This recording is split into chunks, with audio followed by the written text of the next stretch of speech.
right, so let's see how bad this goes. All right, we're going to try and cover chapters 5, 6, and 7. So starting off with chapter 5, interest, dividends, and capital gains. We're going to focus on the interest and dividends part, not so much on capital gains. We'll just kind of hit it lightly. We're going to cover taxable interest and United States savings bonds, tax-exempt interest and dividends, ordinary and qualified dividends. I'm going to briefly touch on your favorite number, 1099, this time with a B. I told you it's a lot. We're going to talk some about Schedule D and Form 8949, and really not going to say much about cryptocurrency reporting, except that when you sell it, it's treated like selling stock.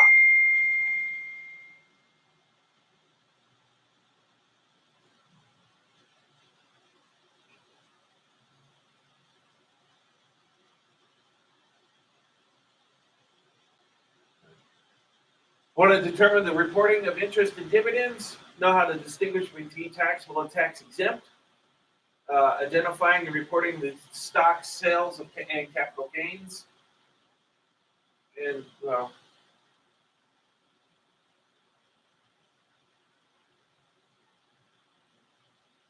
so interest and dividends are common types of income. They are considered unearned income because money, not a person, is working to earn the income. We've talked about that before. The difference between earned income and unearned income, or earned income is you are actually doing something. You're providing the labor. Unearned income, you just provided the money. You didn't work. Most types of interest and dividends are taxable, but they could be taxed at different rates. Adding to your list of 1099 alphabet soup, this is a 1099 INT. INT is pretty self-descriptive. It talks about interest. This is being reported to the IRS as interest that you made, so it's most likely coming from a bank, although it could be coming from your brokerage house or any other place that you got money on deposit and they're paying you for the privilege of holding that money. So we have the bank, we have the taxpayer's information, and over here we've got a lot of boxes that most of them in our settings don't get used. We do see box 1, interest income. I mean, that's kind of the whole idea behind this. But box 2 also comes into play. It's called early withdrawal penalty. If you have, say, for instance, a certificate of deposit, a CD at a bank, you told them that they can hold on to this amount of money for a certain amount of time. You're guaranteed. You're saying, I'm not going to touch this money.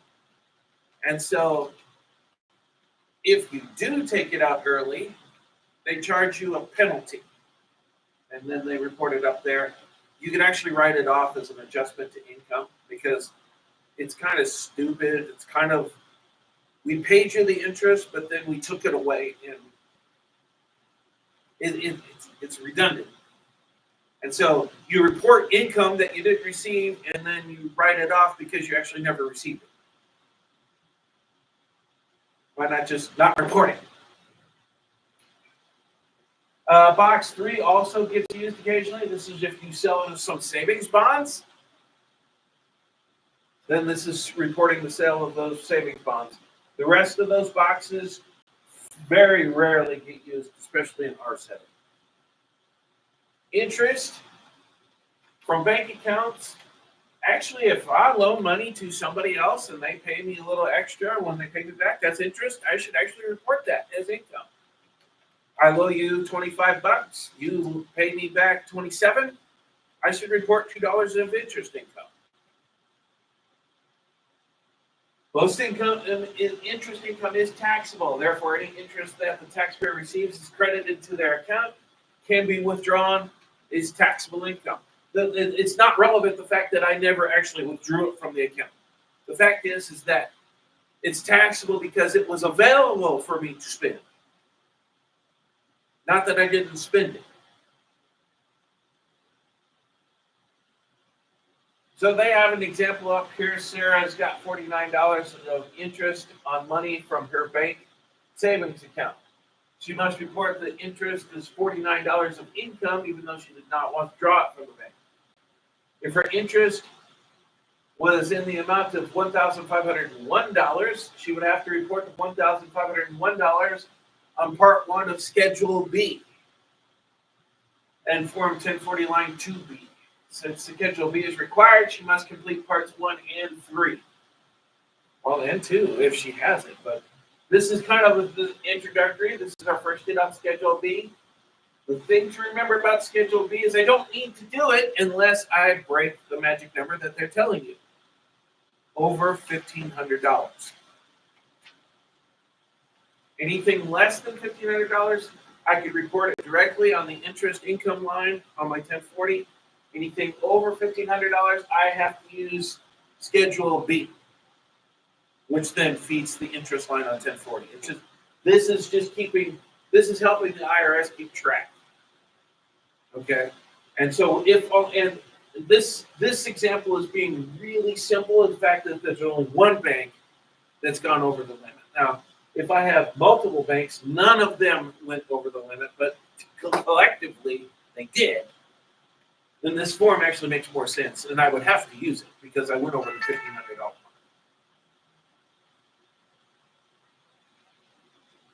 We'll come back to this form. Interest can be certificates of deposit, which talked about again. This is just, I bought a CD from the bank. And no, I'm not going to go listen to it on my CD player. This is a certificate of deposit saying, I'm going to keep this money in this account for X time, which could be anywhere from 90 days to 5 years or longer. I'm assuring them that I'm not going to withdraw it.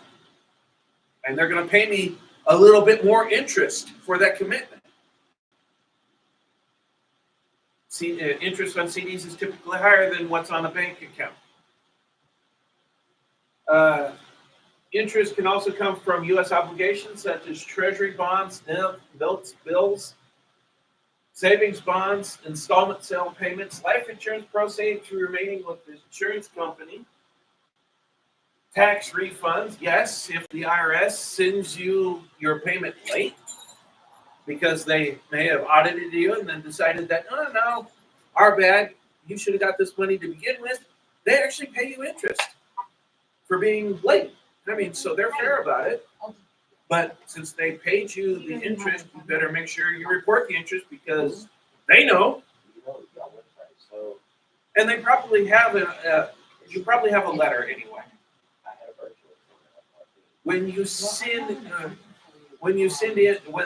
send you this payment, they will probably send you a letter saying, we sent you your money plus this much interest. That's your 1099 INT.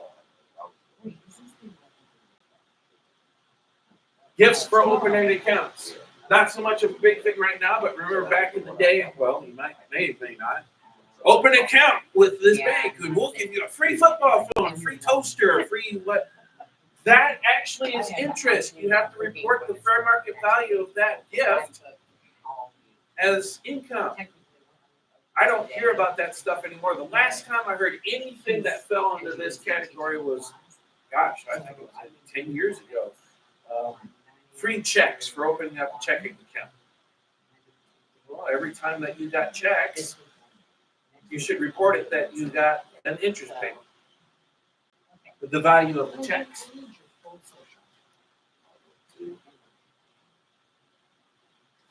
Taxable interest. Interest on a Roth IRA is not taxable. Interest on a traditional IRA is tax deferred. So we're not really worried about, I have money that's being made by my retirement plan. I don't have to report it right now because it's tax deferred, or if it's a Roth, it's not taxable ever. We'll talk about more of those instruments on a different chapter.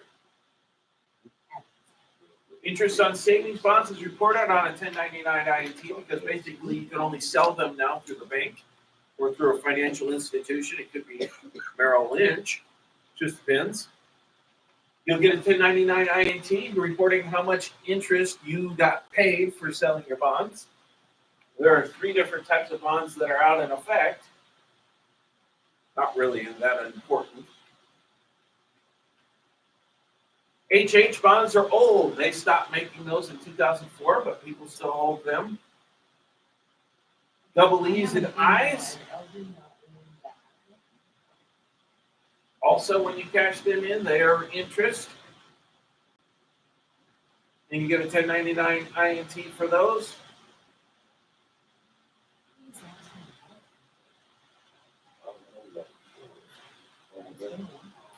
All right, 8815 to exclude any interest on you qualified U.S. EE bonds after 1989 and I bonds that are used to pay for higher education expenses. I sold the bonds so my kid could go to school or I could go to school. That is actually going to become tax exempt. Here's your form to help the IRS keep track of that. You have a 1099 INT showing that you got sold bonds, you made money, you got interest payments, but since you use them in a proper way, then I don't have to report that as income. If you inherit savings bonds, you need to know whether the decedents or the estate claimed any interest as income. Some people, they do that. As they accrue interest, as they mature, they just report the income as it goes along.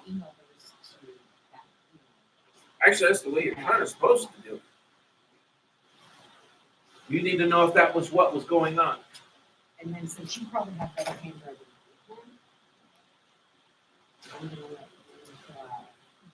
Roth, or if you're invested in a Roth retirement fund, gross tax free. Roth is a pretty good instrument. Your money that's going in, you've already paid taxes on. So that money when you take out, you don't pay taxes on. But it also, since it's a Roth, grows tax free. So if you have a Roth IRA, take money out, you don't pay taxes on any of it. Providing you meet a few requirements, and the biggest requirement is that you reach the age of 59 and a half. Traditional IRAs, they also might get interest, but you don't have to pay taxes on them now. They're tax deferred. You pay taxes on the distributions when you take them out. These withdrawals, both of these withdrawals get reported to you on a 1099-R. More of that 1099 alphabet for you. Both of them get reported on 1099-R, but they have appropriate codes to tell you what to do with them. And there's a box, it's box 7, and it has a boatload of codes that could fall in there. We're not going to cover all of them. So Hannah makes contributions to her traditional IRA each year. Throughout the year, she gets statements listing interest earned. She received no IRA distributions in the current year because the interest is tax deferred. She does not report any interest income from her traditional IRA on this year's tax return. If it's in that tax deferred account, you don't report income until you take it out. It grows tax free.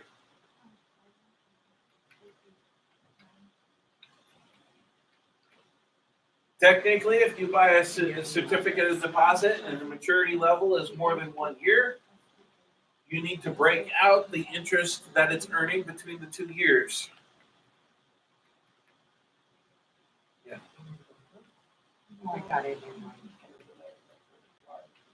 So Tom has a CD that matures in January of 25, paid him $75 of interest in 2023.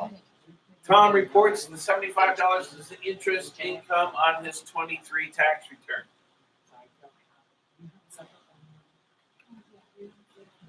Even though he hasn't received it yet.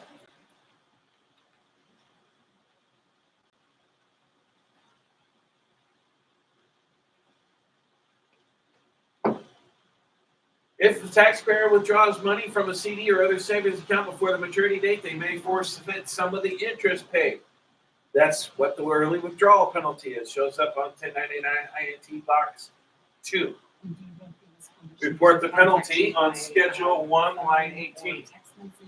You may thank the computer gods for the fact that all I have to do is fill out the 1099 INT on the computer, and it'll do what it needs to do with the results.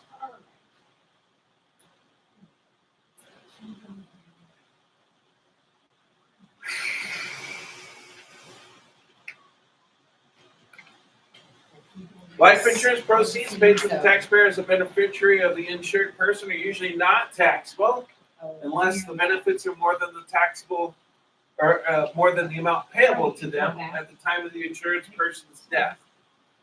Some life insurance policies actually are that. They're more of an investment vehicle than they are about the insurance policy. So you get a $10,000 policy and you keep paying premiums, and then there's a point where you've paid more than $10,000 in premiums, but you still keep paying them, and so they start paying you interest or crediting your account up to past that point. So actually, when the person dies and the beneficiary receives the money, they might get more than 10 grand. Now the 10 grand, that's the life insurance payment. That's tax free.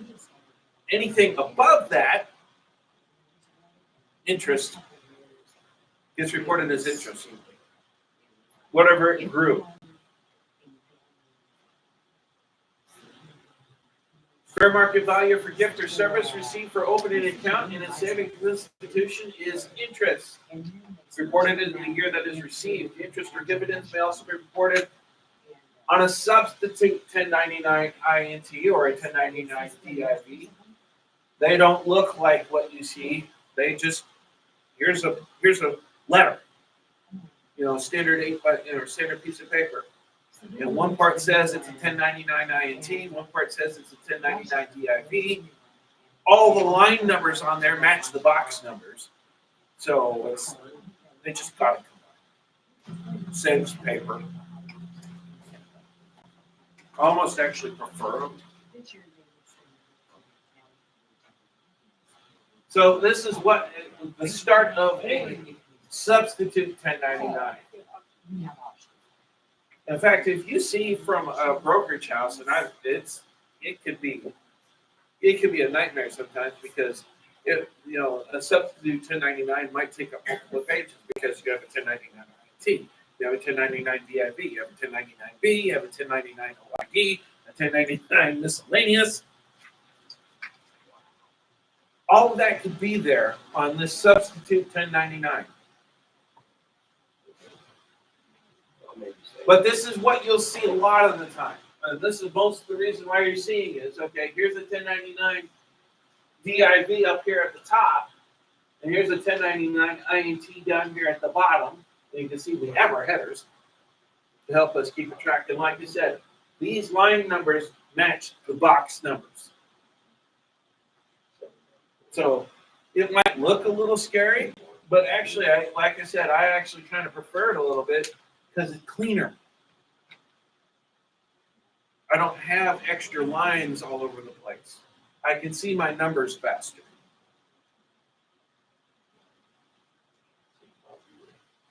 Some types of interest are exempt from federal income tax if the taxpayer is required to file a tax return. Any tax-exempt interest received for informational purposes. Yes, on the 1040, there's actually column 4, tax-exempt interest. You're reporting to the IRS that you did receive interest, but you're kind of sticking your tongue out at them saying, you can't tax this.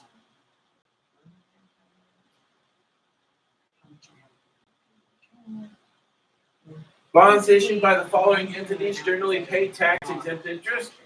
State and political subdivisions. And no, when we say political subdivisions, we're not talking about Republicans and Democrats. We're talking about counties, cities, townships. The District of Columbia, U.S. possessions and its political subdivisions, including like territories, Guam, American Samoa, Puerto Rico. So we base it off Examples of tax exempt bonds include those by port authorities, toll road commissions, like the Kansas Turnpike Authority, utility service authorities, community redevelopment agencies, qualified volunteer fire departments.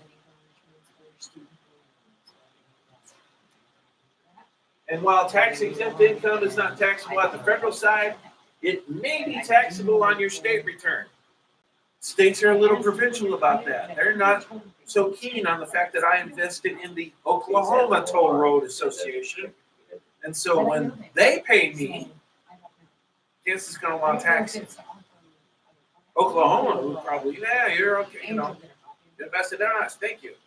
So keep that in mind if you're looking at investments. It gets a little provincial. Yeah.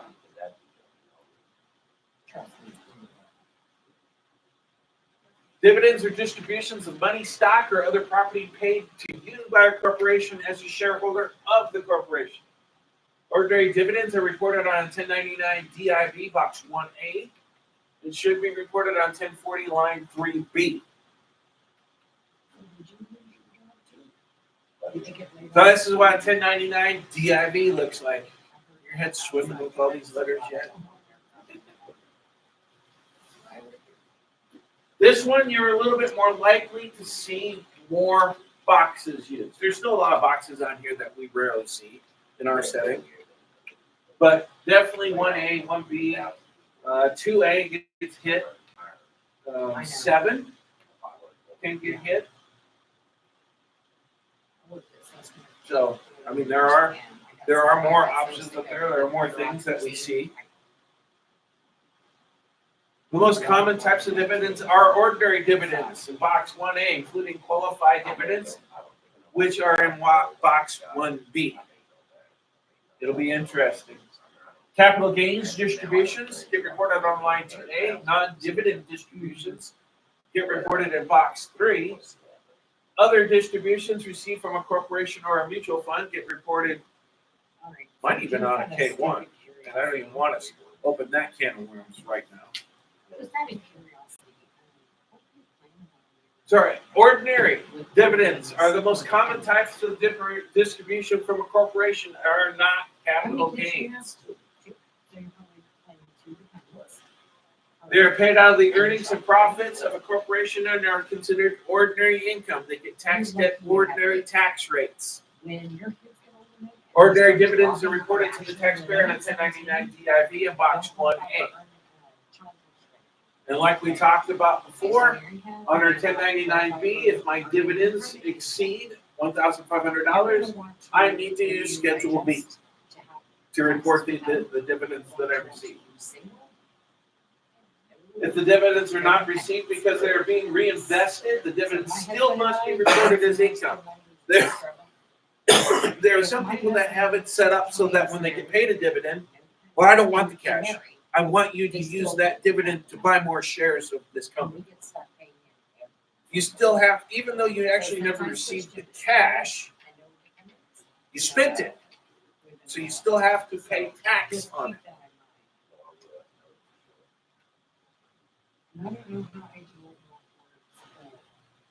Qualified dividends are the ordinary dividends eligible to be taxed at long-term capital gains rates. Qualified dividends are reported on 1099 TIV line 1B and should be replaced on 1040 line 3A.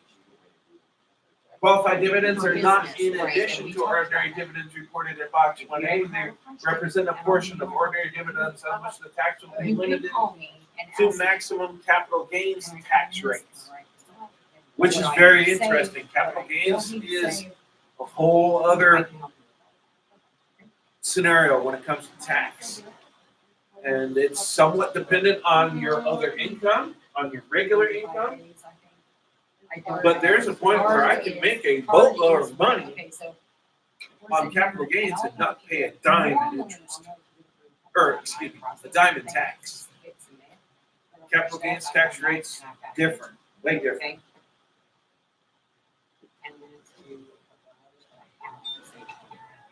And then, like we say, dividends, they do represent. There are supposed to be, not always, they're supposed to be, well, I'm a shareholder in this company, we made money this year, here's a share of the profits. That's the idea. Now, some companies will go ahead and pay dividends even though they lost money. Because, that's part of the reason why some people want to invest in these companies, why they want to buy their stock in these companies. Because they pay dividends. I want that income. It's the only way I'm going to make any money, more or less, by holding it. I mean, the only other way, if I'm owning shares in the company to make money, is to sell the shares. But then I don't have it anymore, so I don't get any interest or anything. Capital gain distributions are reported on 1099 DIV Box 2. These distributions occur when a mutual fund sells assets for more than their cost, and a realized capital gain is then distributed to the fund's shareholders. These capital gains from a 1099 DIV in Box 2 go directly to line 7 of your 1040, and you check the box on that line, or they go to Schedule D. Just go to Schedule D and then let that happen. It's just easier. It's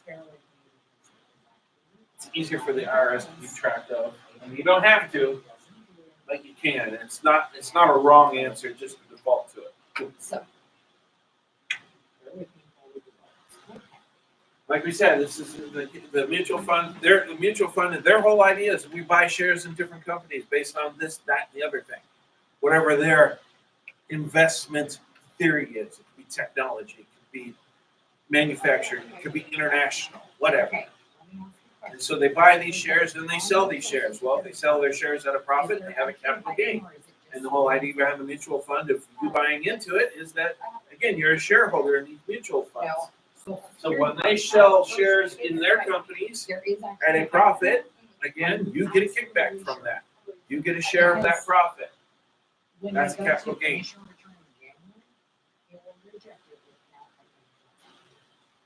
A non-dividend distribution is a distribution that is not paid out of the earnings and profits of the corporation. A non-dividend distribution reduces the basis of your stock and is not taxed until the basis of the stock is fully recovered. The non-taxable portion is also called a return of capital. Box 3 of your 1099 DIV. Once your basis has been reduced to zero, you report any additional return of capital as a capital gain. You don't see this very often in our setting.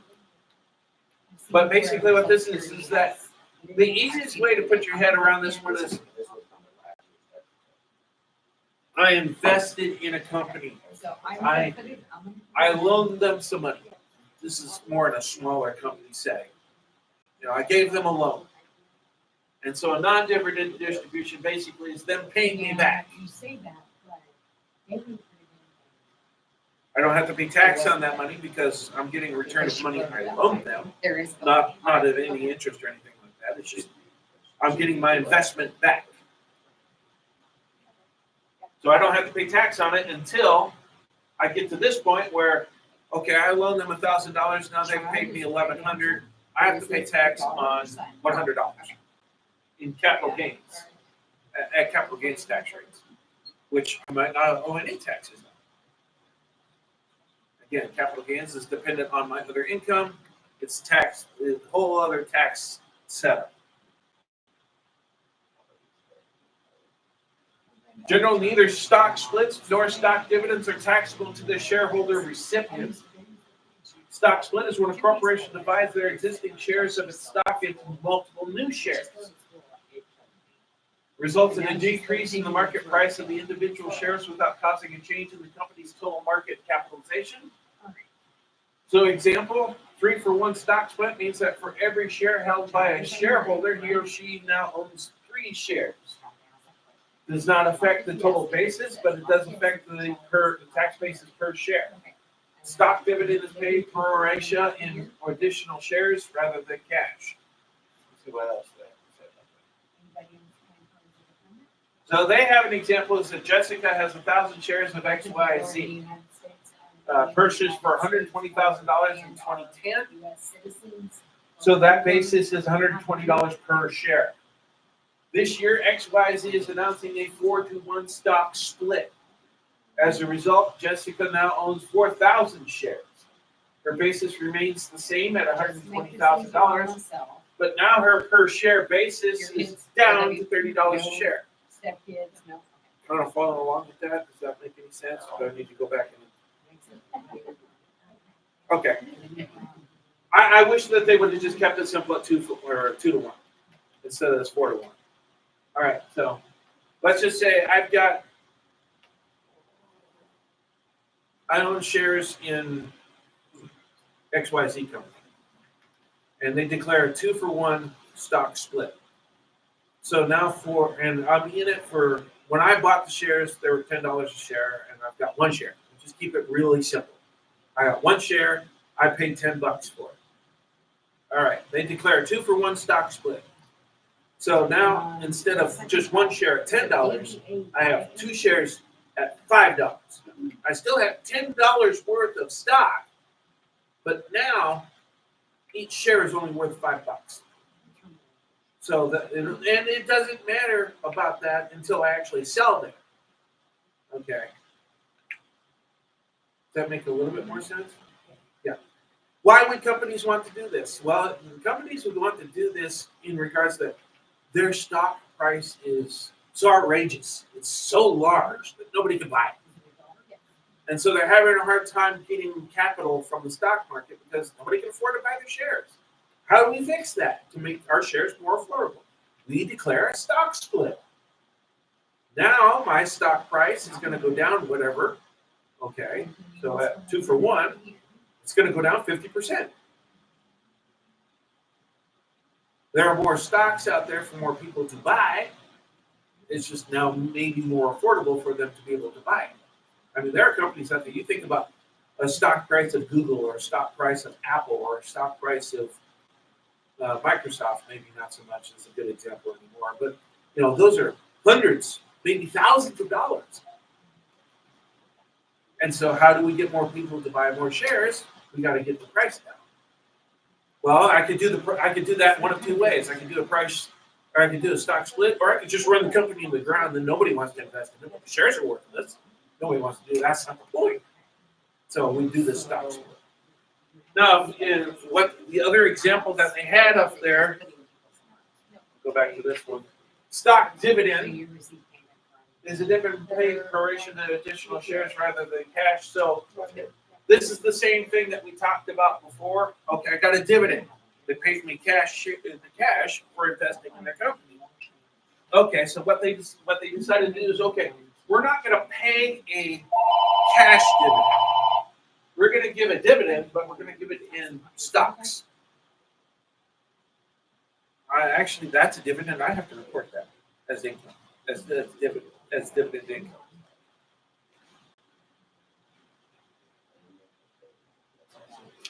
Let's see here.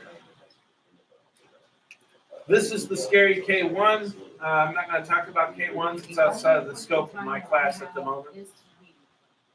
All right, so like I said, this is what a Schedule B looks like in total. We have a Part 1, interest. We have a Part 2, dividends. And we have this Part 3 that's talking about foreign transactions. So if you fill out a Schedule B, you actually have to do whatever part you need to plus Part 3. Telling the IRS whether or not this is any of this money was foreign. So like for instance, mutual funds especially might be in this area. It's like, okay, well, it's the U.S. mutual fund, but some of that income might be from foreign companies. They sold shares in BMW, which is a German company. Like I said, I only need this if one or the other of these is over $1,500 in total. Okay. And once I trigger it, then I just go ahead and use it. So if I only qualified on dividends, but I have interest, but it's not there, just go ahead and use it anyway. Because you're already here. Just go ahead and use it. Now, I will say about this is, okay, so if I have $600 in interest and $600 in dividends, okay, that's not enough money. If I have $1,000 in interest and $1,000 in dividends, I don't need a Schedule B. it's $1,500 on one or the other, but not both combined, which almost doesn't make sense, but that's the IRS's rules.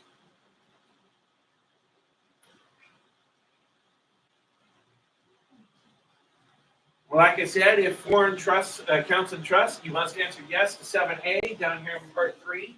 If you had signature authority or a financial interest over a foreign financial account, you must answer yes on 7B if you're required to report FinCEN on foreign bank accounts.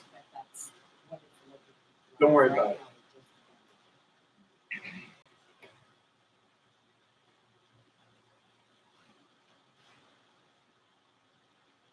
If you're receiving a lot of interest and a lot of dividends, you might want to consider some backup withholding. Remember, you have to pay 90% of your tax bill throughout the year, or you're subject to an underpayment penalty.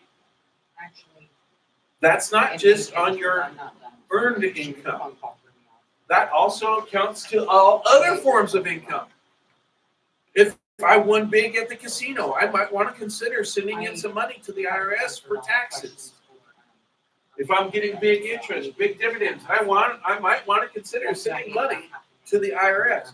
I might want to consider telling the bank to withhold. Now, the bank's not so keen on doing that, but brokerage houses are a little bit more apt to do this. They're more receptive to it because they do it more frequently. I'm not saying the bank won't, but sometimes it's trying to get them to do something. It's like you'll be pulling teeth. Whereas Merrill Lynch, they do this a lot. It's no big deal for them.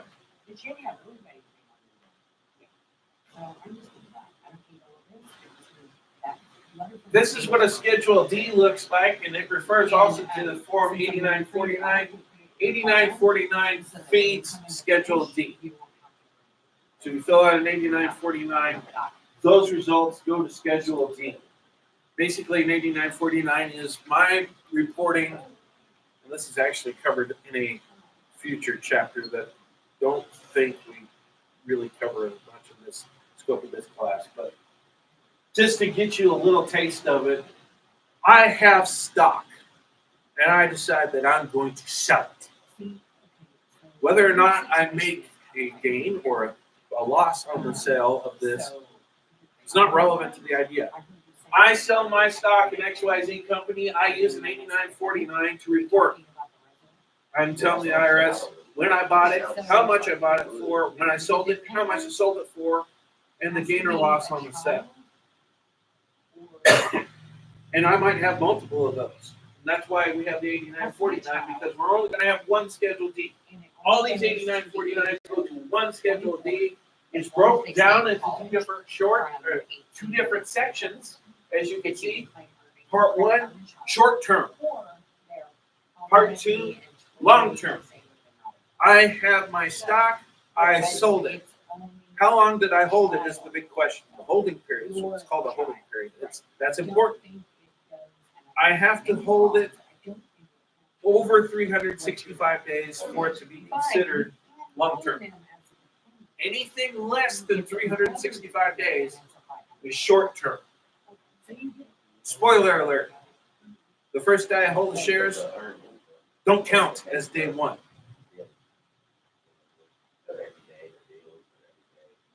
So on a typical year, if I bought it on July 11th, it's not long term until July 12th of next year.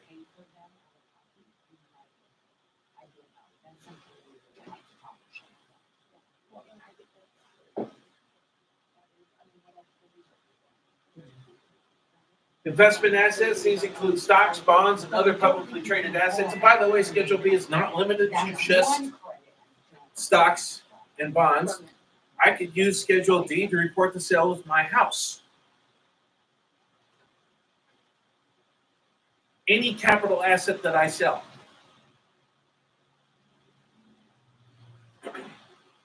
Typically, when we're talking about stocks and bonds, when I sell it, I'm going to get yet another 1099 for you. 1099B. It's called barter transaction. The B makes sense. It's kind of like barter transactions and sales. You know, because like the D makes sense, DIV, dividends. I mean, you know, 1099 I and T makes sense. Interest, technically, that would be like a 1099I. So, you know, the codes go a long way to explaining what you're really looking at. Not all the time.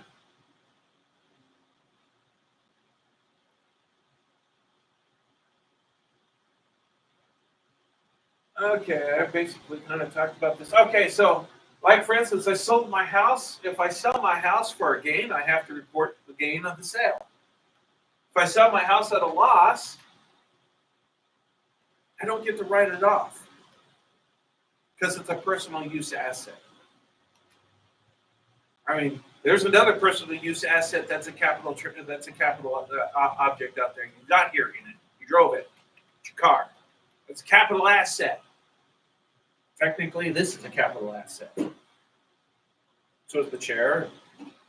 Battery, not so much because it's disposable. Those are all capital assets. If I sell them and I make a gain of the sale, I should have to report that as a capital gain, and then pay capital gains tax rates on it. But as a personal use side, if I sell my car and I sell it at a loss, since it's a personal item, I don't get to write off the loss of the sale. Now take this table here, since it actually belongs to the company.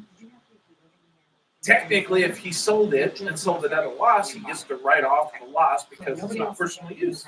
This is a company asset. So to kind of see the difference where we're going here.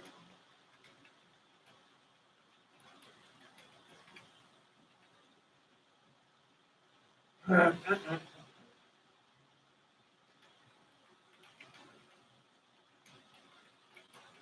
1099-B is issued by the payer to report proceeds from the sale of stocks, bonds, and etc. Gross sales price and the date sold are reported on 1099-B. You need to provide the basis and the dates purchased if it's not already provided on a 1099-B. And spoiler alert for new people, I'm not giving you 1099-Bs. If I see one walking in the door, no offense, you're not getting it. I'll let you watch me do it because I want you to learn. Don't get me wrong. I want you to know this stuff. But this is over your head. This takes a couple of years to get to really understand. But I do want you to learn it. So, like I said, and a lot of the times this information is going to be provided on 1099-B anyway. It's practically law. It has been law since the early 2010s that you need to, the 1099-B should have all the information you basically need.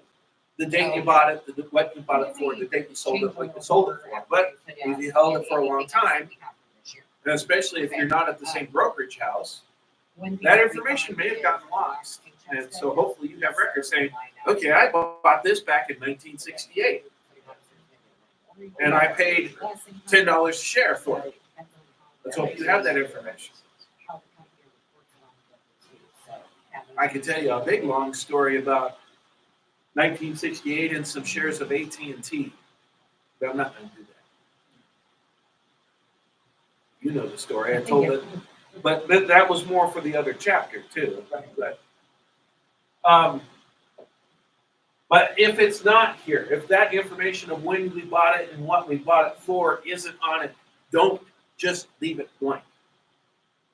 Have the customer try and track down this information.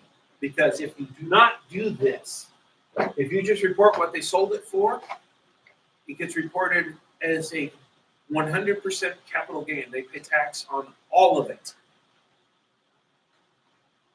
If I have my basis, what I bought it for, then I get to subtract that away and I only pay tax on the difference.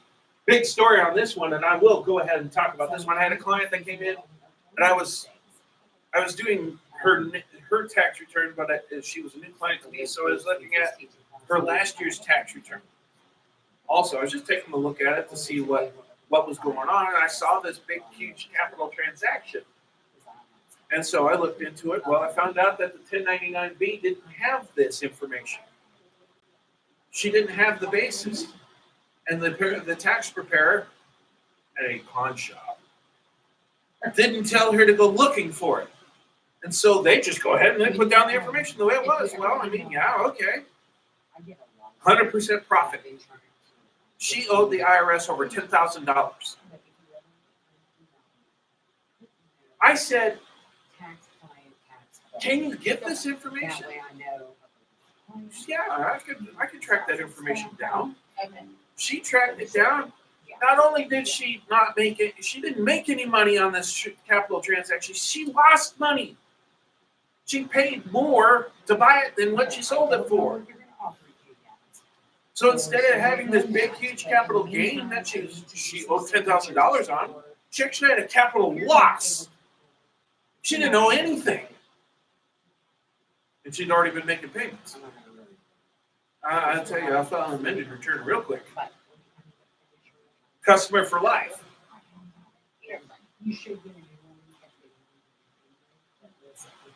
Like I said, 1 year or less, short term. More than 1 year, long term. Pay attention to that wording because if the testing will try and mess you up. Because you think you do this. I know you. You do the same thing I do. I will lock in on the 1 year. I lock in on that, and then that's going to be my downfall. I'll answer the question wrong. So, spoiler alert. What we're signing right now, consent to use and consent to Schedule D, if my losses are more than my gains, the capital loss deduction is limited to a $3,000 loss, but I get to carry over my unused portions to future years.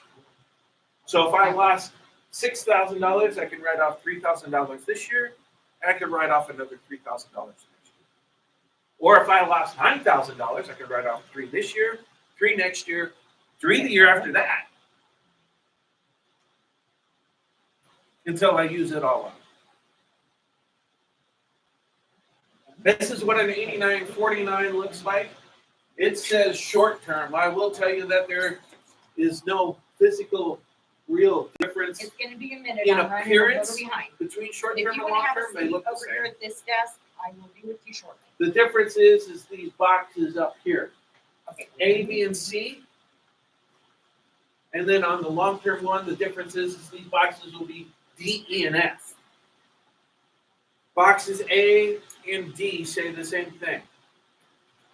Basis was reported to the IRS. B and E say the same thing.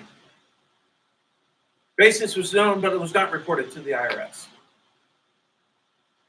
C and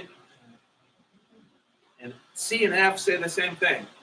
Basis wasn't known, basis wasn't reported to the IRS. But otherwise, the 8949s are basically the same, part 1 and part 2. 1 for short, 2 for long.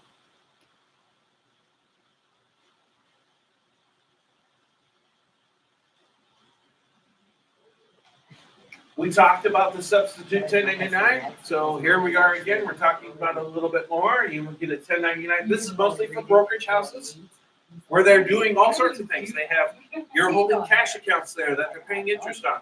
You're selling bonds, stocks. You're getting 1099 fees. You're getting dividends from your stock holdings. You're getting 1099 DIVs. So instead of making a whole bunch of different forms, they just make one form and put it all on one or two pieces of paper rather than on 3 or 4. Here's another 1099 for you, 1099S. Have we covered all the alphabet yet? No, not quite. I'm not aware of a 1099Z. I do know about a 1099Q though. Yeah.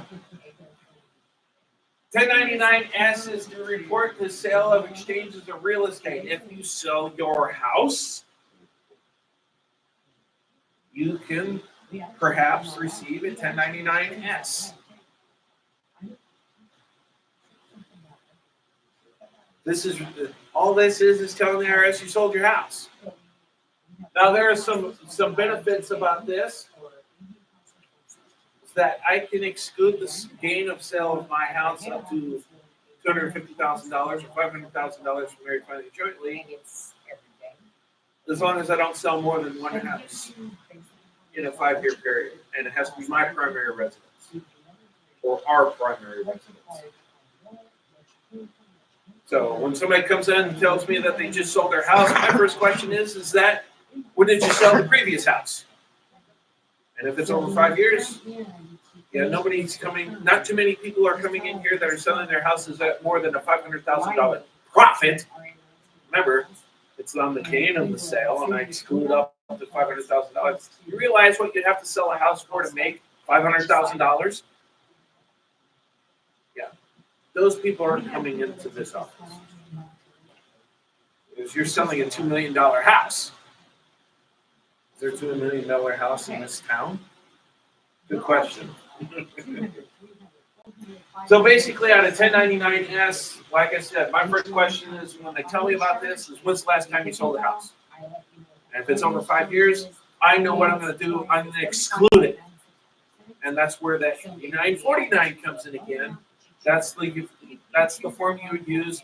One of the columns has codes on it, and one of the codes was to exclude the gain of the sale of your primary residence because you met the criteria. Again, I'm not giving you that one, but that one might come up at the tax desk.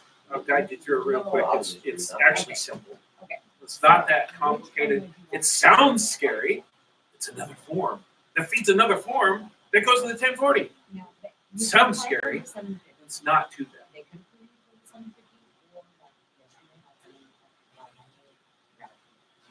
1099Bs report the accurate sales date and amount and the purchase date and cost.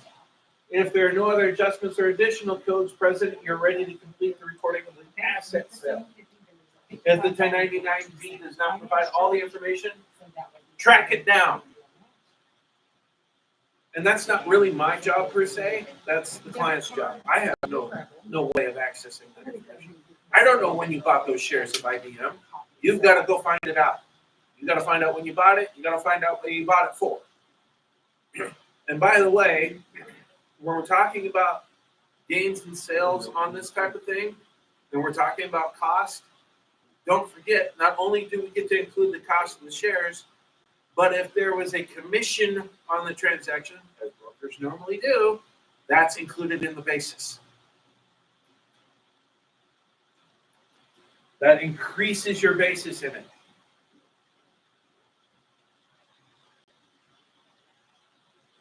Like I said, when we're reporting these sales, we're using our 8949. We're indicating A, B, C, D, E, F, G, H, I, J, K.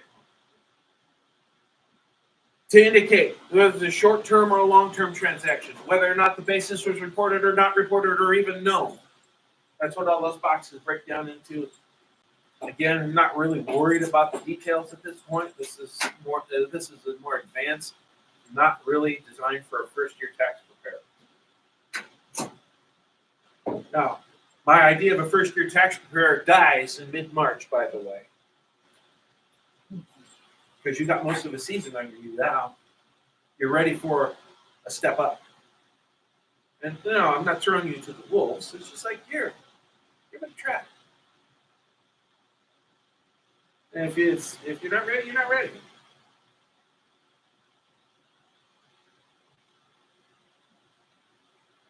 Like I said, crypto is a big thing right now, and currently the IRS looking at digital assets and crypto, treat it like stock. So when you sell it, you treat it like you sold stock. Let's hope you have a basis in it. It gets reported on a 1099B.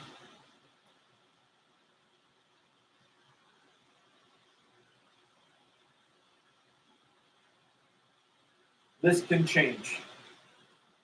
One thing I haven't said about in this class is remember the IRS is not the big bad wolf. They are the messenger. They do what Congress tells them to do. You want to complain about the tax code, don't complain to the IRS, complain to your congressman. And so crypto is going to fall under that. And since it's Congress, it's going to be at the whims of politics, as is most every other thing in this country. But especially something like this. I think this might change given the incoming administrations. So we'll have to keep an eye on this. Hey, I didn't talk to you. I'm sure you found out that I never said anything about finding it. Like I said, treat it as a stock transaction at the moment. It's the easiest equivalent that I have for you. Know that it's if it's a short term or long term.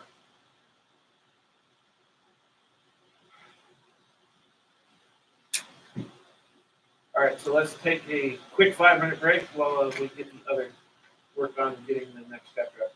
Wait, I know what you're gonna ask. But On the last class, you have answers. You did that? I have them down here. Okay, you're gonna do it now. You see my PowerPoints are all down here ready to go. And I'm gonna, but what I want to do is I want to cover all the chapters and then we'll go back to the classrooms.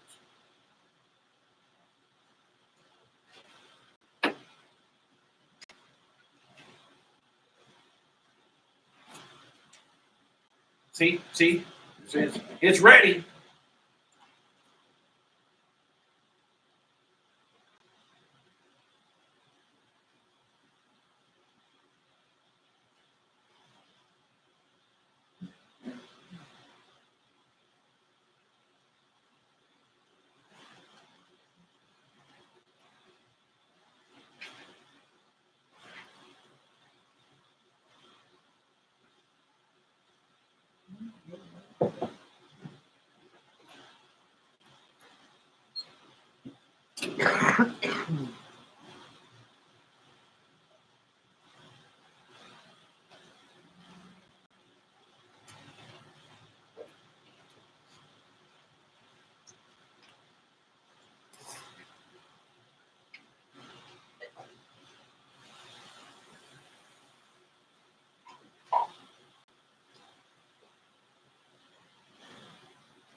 Yeah, I know, but I hate turning on the air conditioner because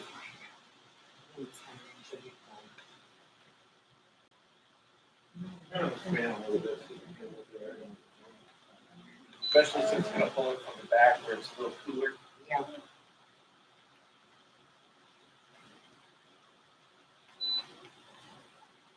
All right.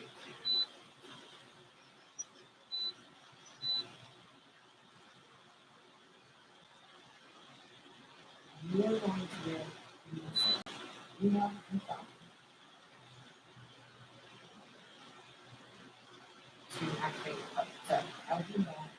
Is on that. 6, 8,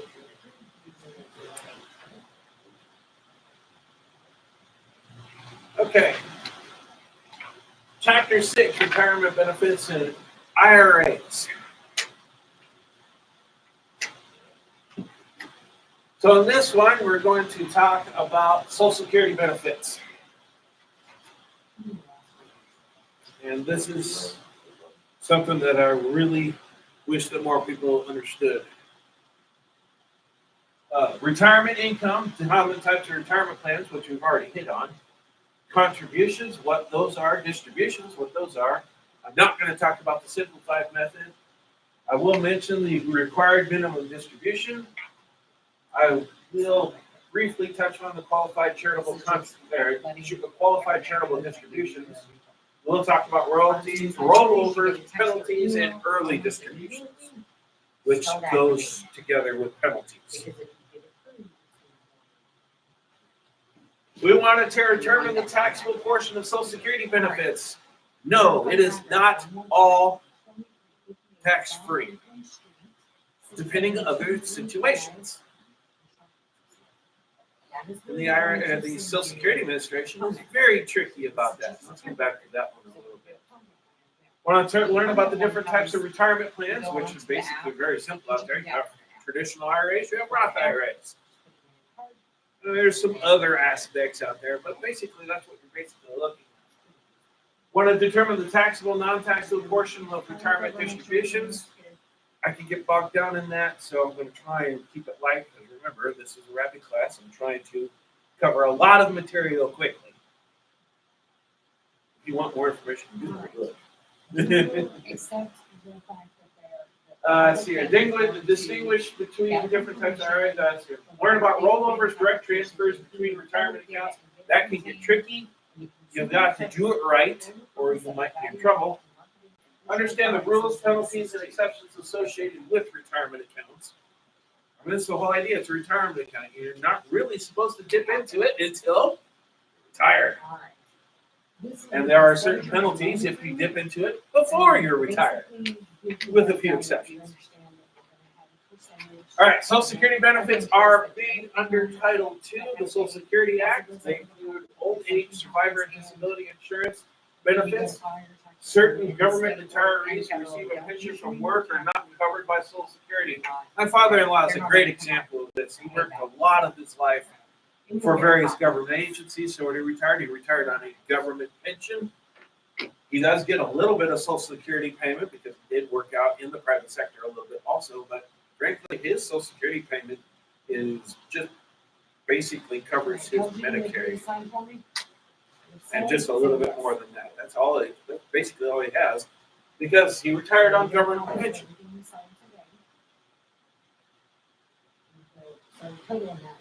Current Social Security system works like this. And do keep this in mind, because they're always talking about this. They say it's an entitlement. Bull. It's not an entitlement. You paid into it all your life. It's your money. It's not an entitlement. When you work, you pay taxes into the system. It doesn't go into your individual account, and that's why they call it an entitlement.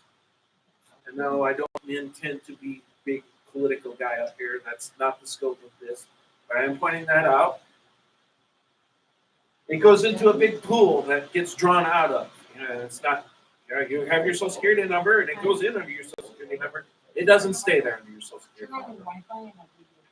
All right, let's see here. Social Security taxes collected to pay from all workers who used to pay benefits to people who have already retired. People who are disabled, survivors of deceased workers, and dependents of beneficiaries.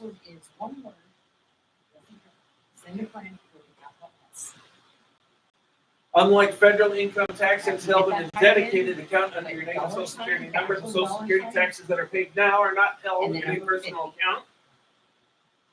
They're being used right now to pay for the people that are receiving benefits right now. Any used money goes into the Social Security trust funds, not into a personal account with your name on it. Of course, the government being the government, guess what they do? They borrow from the trust funds.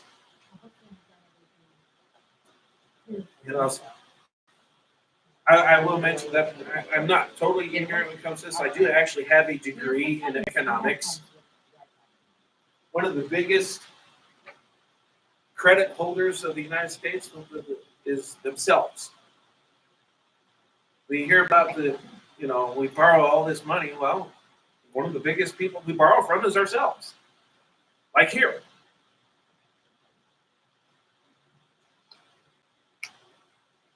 Benefits of the monetary benefits received by retired workers who paid into the Social Security system during their working years. They are paid out monthly to retired workers, their spouses and or their surviving spouse and or their surviving children.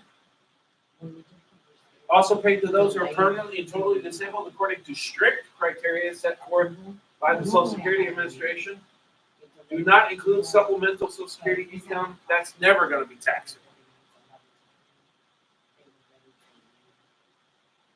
I wish they would have done this one in color because this is one of the few times at the tax desk we actually take a look at something that's not black and white.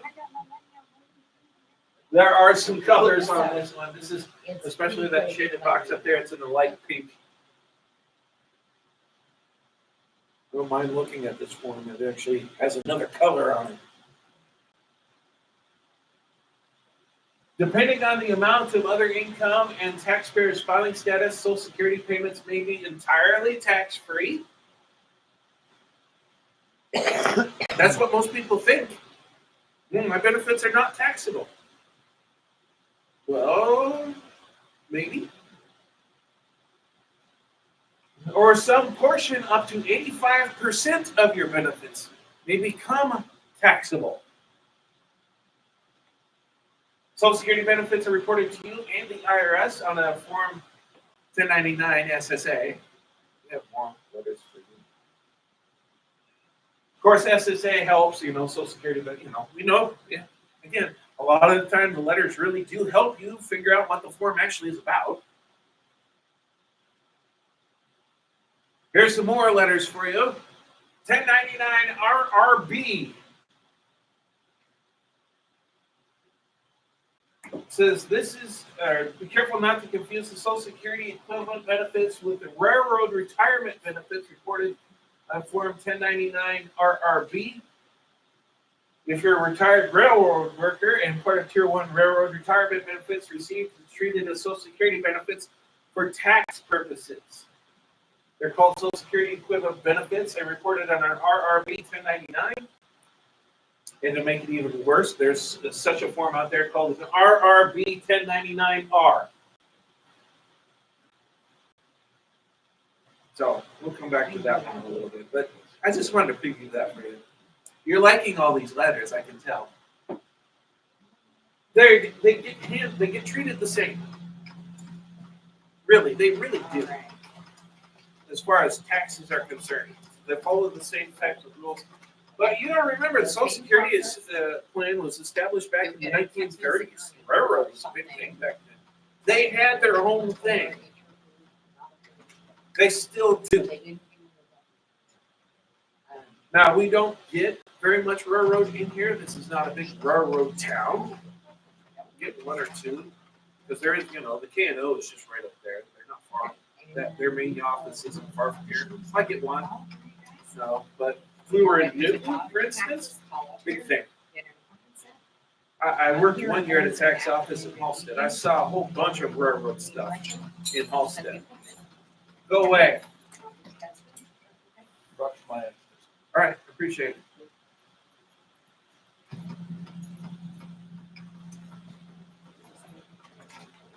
So this is what an RRB 1099. I'm going to do a rapid class the first full week of January. You got the classes? Yeah, because Brett's unloading people in Stillwater because he had nobody. And so we've got a couple people working down there right now, but we're going to do a rapid class that first week of January.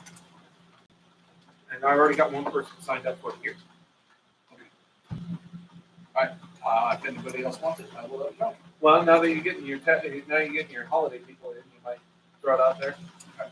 Oh, you handle one appointment every 30 minutes. Jeez. I was here until 8 o'clock Monday. Jeez. Trust All me. right, so Between that and people calling on the phone, So, this is the Railroad Retirement Board's answer to the SSA 1099. We were only here till one. And it basically works a lot the same way. You actually use the SSA 1099 to fill this out. You just kind of plug it in different. As far as our software is concerned. Different software would handle it different. One of them is coming in today to finish. SSA 1099 or RRB 1099 use the same worksheets, follow the same rules to determine if any of the benefits are taxable. Report Social Security benefits on the tax return to the person with the legal right to receive them. So if you come in with benefits for your child because they're getting survivor benefits, that would actually go on their own tax return. If your child had to fill out a tax return, I would put it there. It doesn't go on the parent's tax return. I love seeing that form though, because one of the things that when we start talking about dependents, or remember we were talking about residency, guess where they sent it to? The residents. I love seeing the SSA 1099 for a dependent because that's my proof of residency.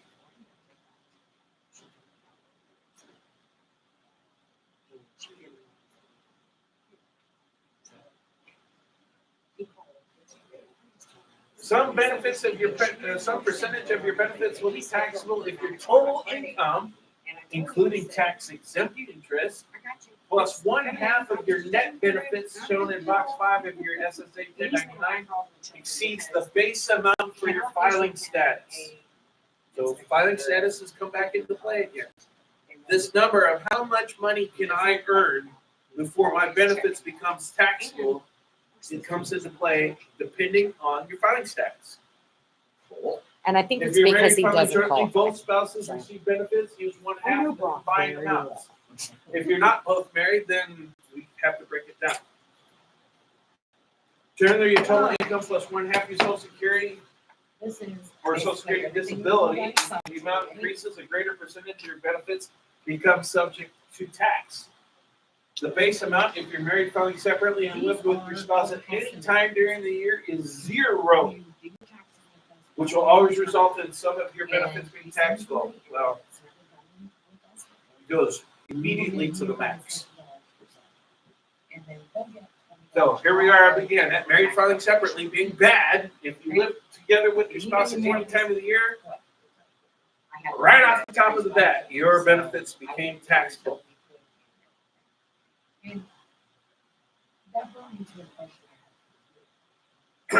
So what are we looking at here? How much money can I make before my benefits become taxable? And this is where the story kind of comes in. Brenda, I talk about Brenda a lot. She works remotely.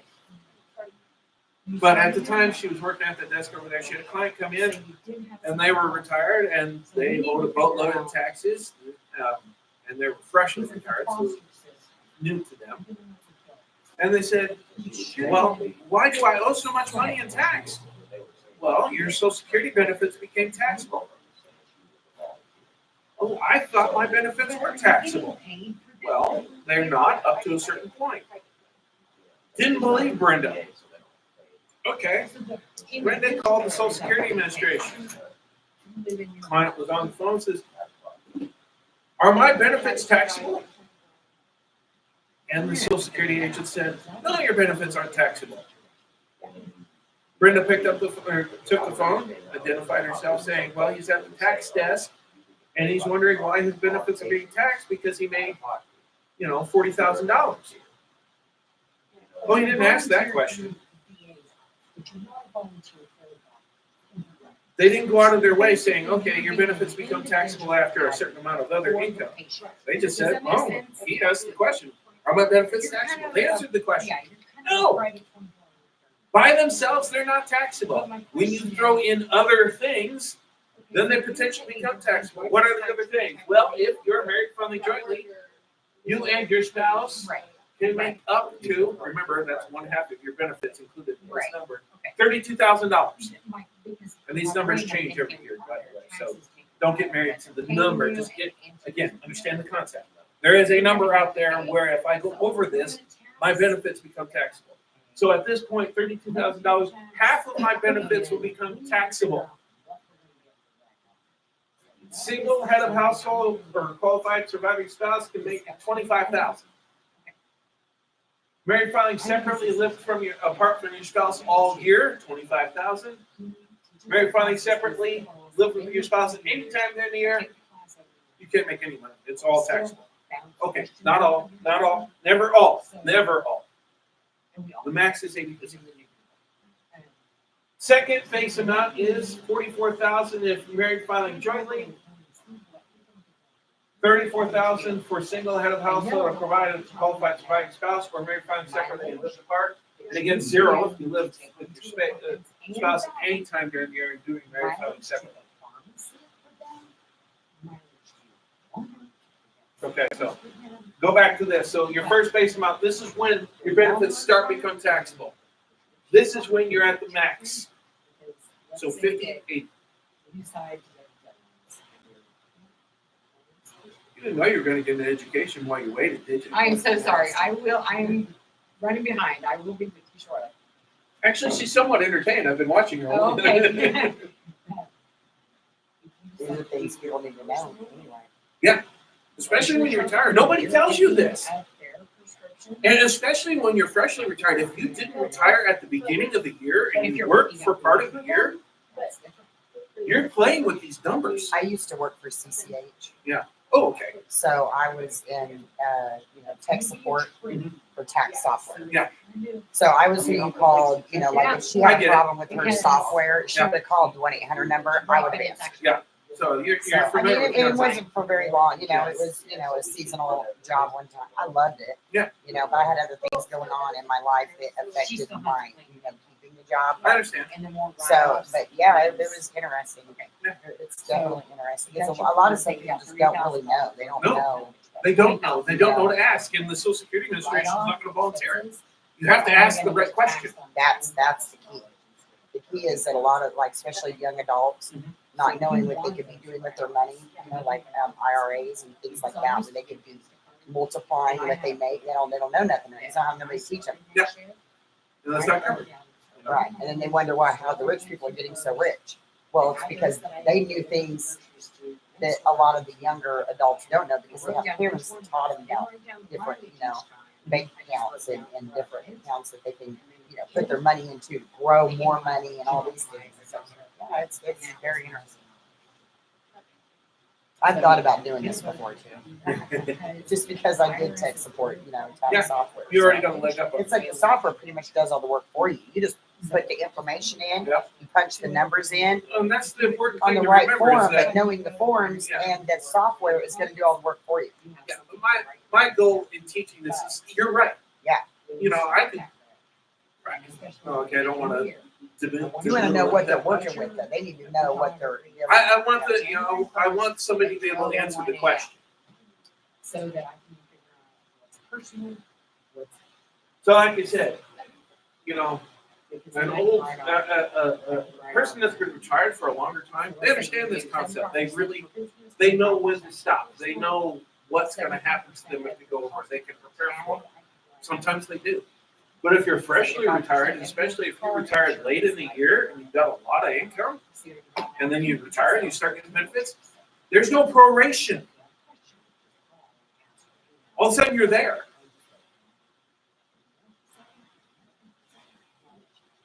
Doesn't matter on that first year whether they're retired in January or December.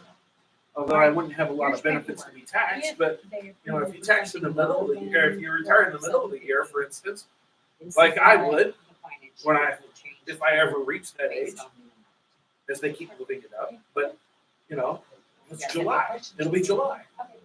I've already worked half the year. So I would have to keep this in mind when I started drawing benefits. Is that I might be already mostly up to $32,000 with my wife.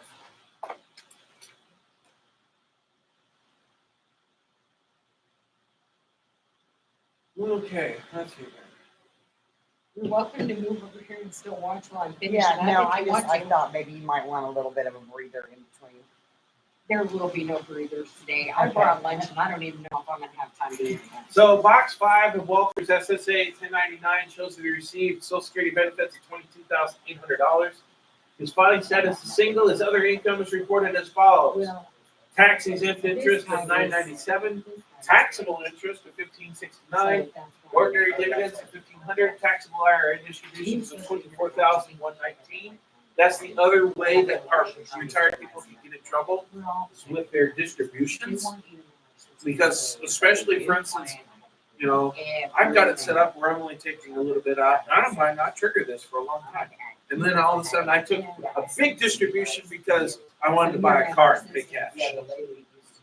They don't think about the fact that that might actually cause them grief when they go at Social Security time, when they do their taxes.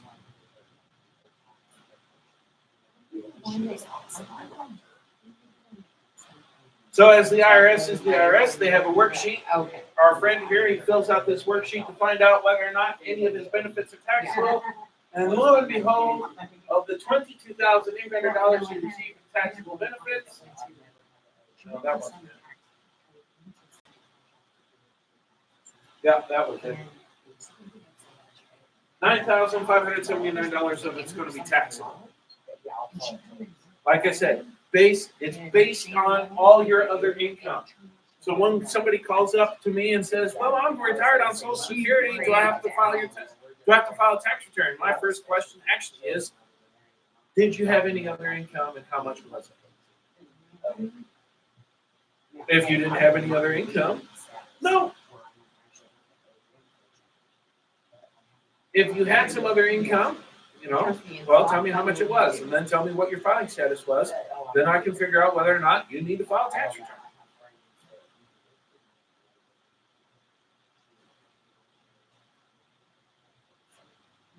Oh, well, I want to talk about this. I will talk about it just a little bit, but not in a lot of detail. Sometimes it takes the Social Security Administration a little bit of time to determine whether or not you're going to receive benefits. This is not so much for the retired people, but for the people that are applying for disability, it might take a year or two for them to decide, yes, you should get benefits. Well, they are kind of fair about this. Is okay. Well, it might have taken us a little while, but from the beginning, you were eligible. It just took us a while to get there.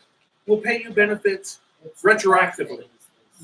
It's changing so. And so all of a sudden, I've got this big distribution in this 1 year, and if I had other income, I could be in big trouble because I've got this big, huge number that might be included in taxable income. Lump sum distribution has an election board. If I have to, I can break it out into the different years. So I can say, okay, you know, I got $10,000, but $7,000 actually belonged in the 2 previous years, half and half. So, okay, I can break it down to, okay, this income actually belongs to that year, that income actually belongs to that year. And so therefore, I don't have to pay a big, huge amount of tax on this big, huge distribution because I spread it out. It's a little bit more complicated than that, but basically, that's what you need to know. There is a lump sum election where I can push back some of the benefits if I need to. Now, granted, if my only income was Social Security, big lump sum doesn't hurt. Doesn't matter. I do have one appointment this week available, and that is at 11 o'clock Okay. on Friday. So I can do that. Retirement What I can benefits. do is, Retirement plans are means to save money before you retire when you stop working. if you quit a job anytime You can set the plans up through your employer or other financial institutions. Go down to the bank, get paid, set up an IRA. Any proof of residency for children. Taxability of money put into the plan will determine the tax treatment of the money when you take it out. Most people put in pre-tax dollars. They're participating in a 401k plan at work. Money goes into the retirement before it gets taxed. Therefore, when they take it out, it gets taxed then. Think about it, a Roth IRA, for instance, is the best example. I've already paid tax on the money. I'm writing a check from my personal checking account. for instance, to keep it simple. And so I've already paid tax on this money, so as it goes in, it's already tax money, so Last four of your- when I take it out, I don't have to pay tax on it again. The benefit of the Roth is that what it grows in there is also tax-free. So I can take all my money out tax-free. There's some other Right. benefits Okay, coming so up. he wants to set an appointment for 11 o'clock on Friday. Tax-deferred savings occur when specifically designated accounts or investment options are used that do not require claiming the investment income on the account every year of the return. Instead, you delay, defer paying taxes on this investment income until you withdraw the money from the account, a little bit at a time. I might have a retirement account that's worth $1 million. That's not relevant. The value of it is, it's only relevant of the amount that I took out this year. I'm only paying tax on that. It's still growing. I'm still not paying taxes on it until I take the money out. That's the taxable event. Is it M-A-C-K? I will get a 1099-R. M-C-K-E-N-Z-I-E? Retirement income may be fully taxable, partially taxable, or not taxable at all.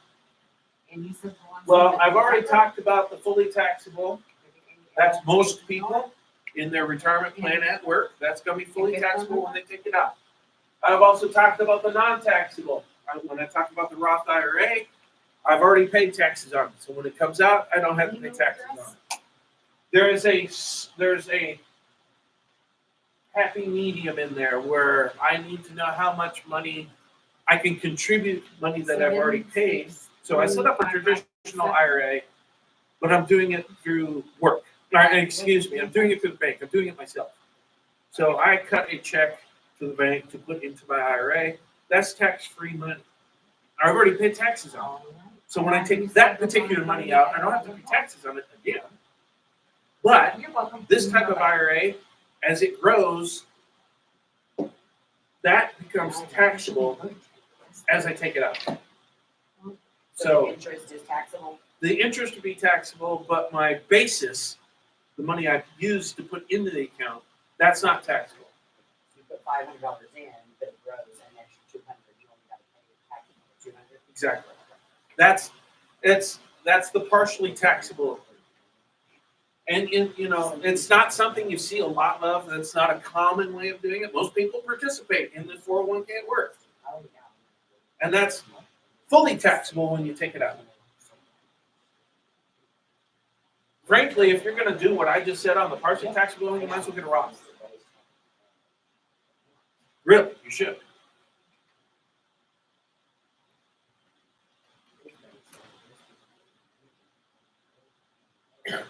And I already talked about that. I explained that. There are other types of retirement plans. There are pensions. They provide specific employee benefits to an employer or a survivor after they retire. We have annuities that are providing payments under a contract from an employer or an insurance company, trust, or an individual. We have deferred contribution plans like 401k, 403b, simple SAR-SEPs. Are you planning? Allow either the employer or the employee to contribute with pre-tax funds, meaning that when I take it out, I got my tax on it. In the home. IRAs are individual retirement agreements set up by a taxpayer with a financial institution or a plan administrator. This is most likely where I'm talking about having that partially taxable section. Like I said, I'm using money that I've already paid tax on to invest. Contributions to pensions, annuities, and defined contribution plans. If you're covered by certain types of retirement plans, if you choose to have part of your compensation contributed by your employer to a retirement fund rather than having it paid to you, the amount set aside is treated as an employee contribution or elective deferral. The contribution is not included in taxable wages. There is no cost or basis in the plan. This is the employer match. So I put in 5, they'll put in 5. Why would I not turn that down? It's a 5% raise. I'm just not getting it today. So that's what we're discussing right here. Is that's what we're talking about today. It doesn't matter. It's still treated as the same money. And so I don't look at it, don't look at it, although it's an employer contribution, don't look at it like that. It's a employer raise that I just don't get right now. That's an easier way to understand it. Oh, so it's not like it's just right, it's. So we have we're participating in a 401k at work. This is their W-2. I wish they'd done a little bit more detail on this box because not only would this highlighted code here exist, this means that I'm participating in an IRA plan at work with this code D, but that box should also be checked. Somebody. And if you call the IRS, just say, Oh, by the way, you want to know what all the codes potentially are for a W-2? Here they are. you run into this a lot. They're on that page right there. Kids, And that page right there. usually the person that is trying to Don't- file with them, You don't have to memorize them, but if you just want to read through them, you know. I found out today, so I thought. Elected deferrals include contributions to retirement plans such as cash deferred arrangements like the 401k, the thrift savings plan, which is your government workers, salary reduction simplified employee pension plans called SARSEP, that's more for your mom and pop type shops, tax annuity, or tax sheltered annuity plans, which is the 403b, the simple incentive match plan for employees called the simple plan, there's section 457b plan. This is a government deferred compensation plan. You know what? You don't need to know any of this.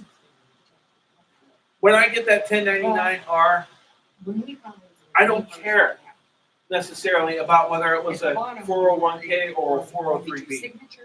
It doesn't get treated any differently at that point. I just don't care. So you've been exposed to all the different types, then it's not totally relevant after that.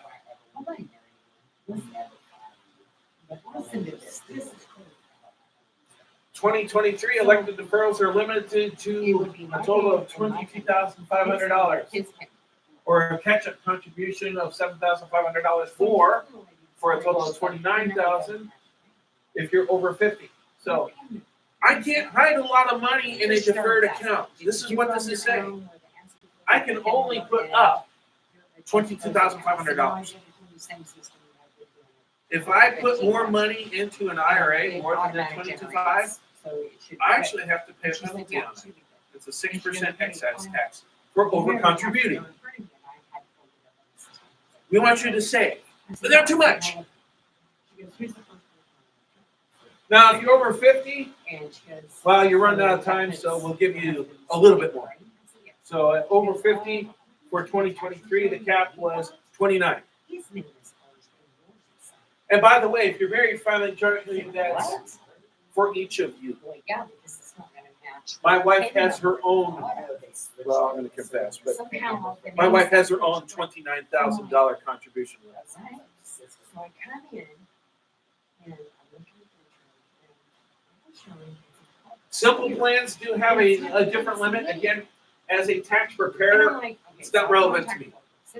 I don't, it really doesn't affect me. This is for a plan administrator to keep track of. Hey, you put in, you're reaching your cap and it's only November, you might need to not contribute right now. You might need to stop for a bit, or you're gonna go over the limit.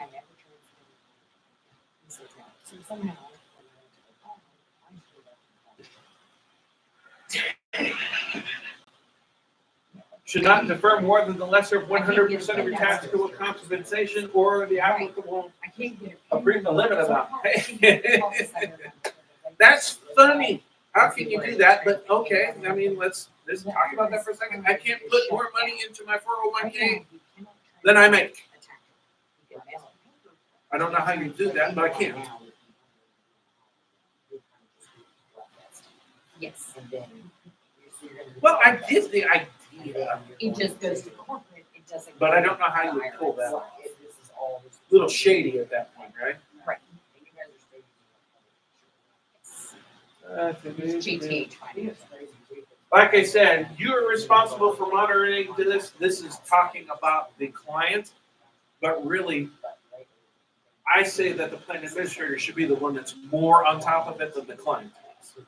As a tax preparer, this is not really my problem, except if I do find out that you go over, and I probably won't know, but I could. I mean, I have my box D and my W-2, and if you only had the one employer and I see, $30,000 on box 12 with code D, I know you've gone over. 6% excise tax on the amount that you went over. So, okay, my cap is 29, I put in 30, I pay 6% excise tax on 1,000. Because that's the amount I went over. It's really not a problem. I mean, it's really not, but it exists. And like I said, it's kind of silly. We want you to save for your retirement, but not too much. So 6727217.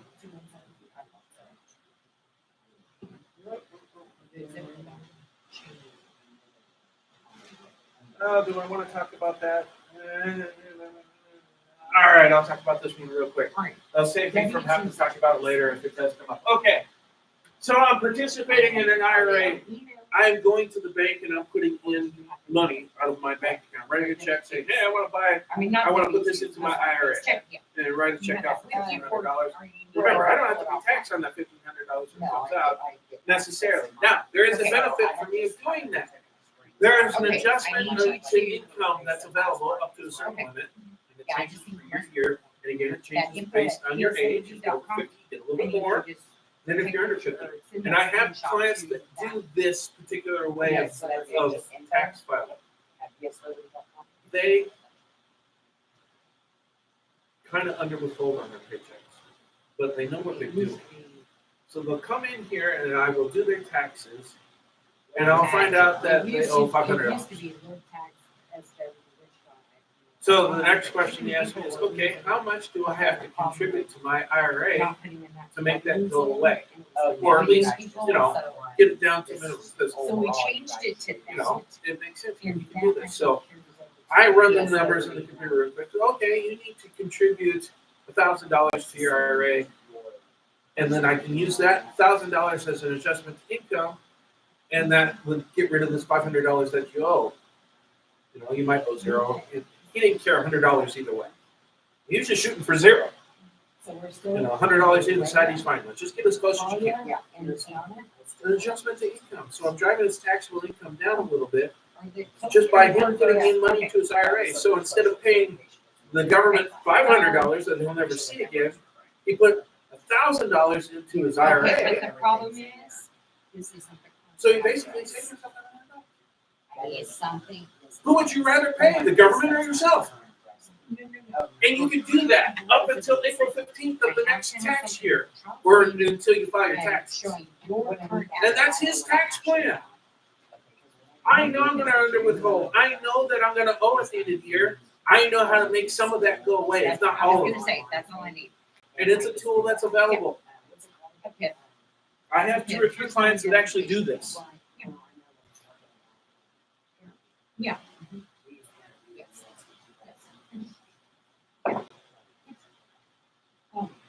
So just so you know, we'll have to have. On this, contribution limit is $6,500 or $7,500 if you're 50 or What I older. mean is from the kids.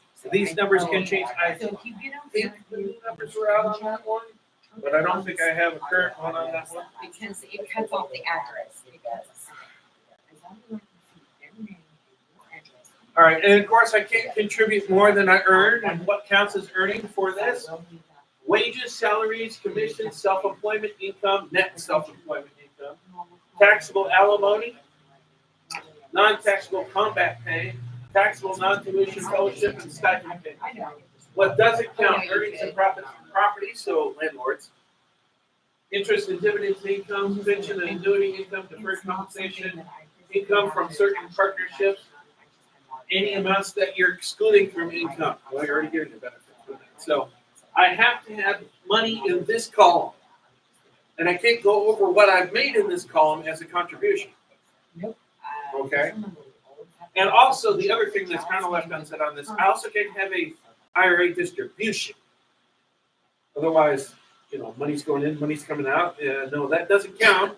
That doesn't fly with IRS for obvious reasons.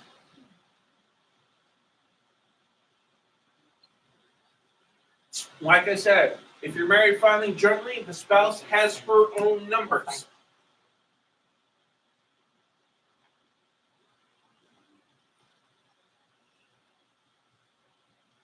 For 2020 and later, there was no age limit on making regular contributions to the traditional or Roth IRA.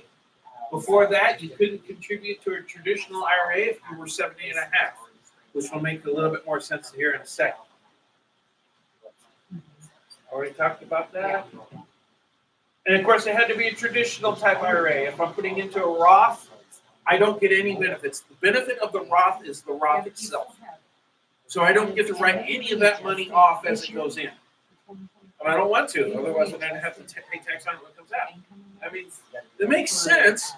So, I recommend a Roth. I really do.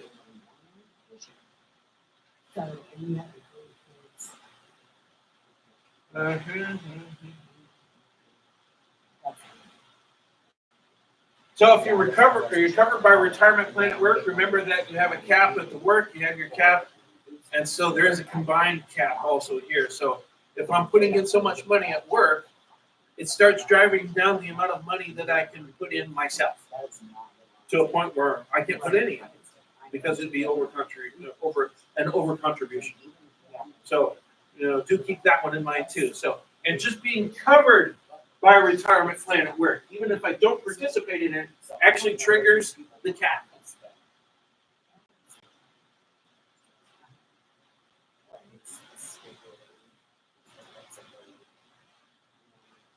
So for an example, up here we have Nick and Rebecca. They're filing jointly. Their total income is $130,000. They each have a traditional IRA. Nick put in 35. Rebecca put in 4. Neither spouse is covered by a retirement plan. They can take the full deduction. If either spouse is covered by an employer plan, the filing status and income must be considered to determine the amount of deduction. For the purposes of possible limitation on the amount of IRA deduction, the income that we have to look at is the adjusted gross income. Well, actually a modified one, but really it doesn't come into play very often. So kind of here's your tables about, if we have this much income and we're covered by a retirement plan at work, then if my adjusted gross income are those amounts, I can't put into a traditional IRA someplace else. Doesn't happen to us a lot. We don't have a lot of people that are making these contributions on their own. Like I said, 2 or 3 people using the system to beat the system.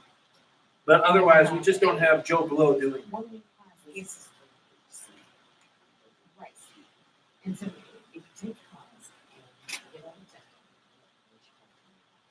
Remember, the IRA belongs to you. You're in your contributions. So the deductibility of your contributions.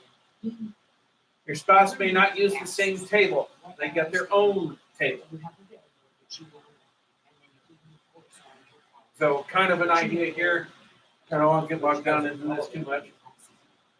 Donald and Daisy are married. File a joint return. Both are covered by their retirement plan at work. Both under 50. Ha ha ha. No, they're not. Modified adjusted gross income is $131,000. I think he's really screwing them over. Donald put in $3,200 to his traditional IRA. Daisy put in 4 to hers. We look at the table to find out that they are not allowed to contribute anyplace else. Now, if we change the scenario a little bit and say Daisy's not covered by a retirement plan at work, but Donald is, we have to take a look at the table and find out that since their adjusted gross income is below $204,000, Daisy's allowed to take a $4,000 IRA contribution.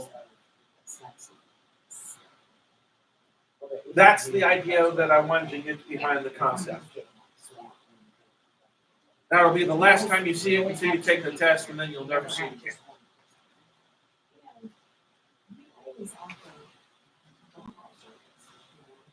a lot of people take advantage of that where they drop it off. And then we get it. Although your traditional IRA deduction may be reduced or eliminated, you can still contribute the full amount allowed by law. So remember, we had Daisy before, and she was putting in $4,000. What we were saying is that she was allowed to write off that $4,000 as an adjustment to income. You can say, yeah, I'll do it, or no, I don't want to. What we're not saying is that she can't put in $4,000. You can say, yeah, She just can't write it off. But she needs to keep track on the fact that she put in money that she did not receive a tax benefit from. You do this with this form 8606, keeping track of money that is in a tax deferred plan, but the money itself is not tax deferred. I shouldn't pay taxes on it when that money comes out. And that's what this form 8606 is keeping track of. And once you start filing this 8606, keep filing it. Even if you don't go over again or make a non-deductible contribution again, you need to keep track of it for the IRS, because once you kind of lay off on this, that money just kind of disappears. So you're in trouble. You don't get that credit. Hey, Tabitha, I'm running So you behind, but have I'm to getting keep there. track Okay? of this. You can have a seat over here. So once you start filing this, keep filing it until you take that money out. And you can't. You will. It's just, corporate is trying to get away from that. Yeah. All right, so like we said, Roth is its own thing, but remember, just like anything else, I can save, but not too much.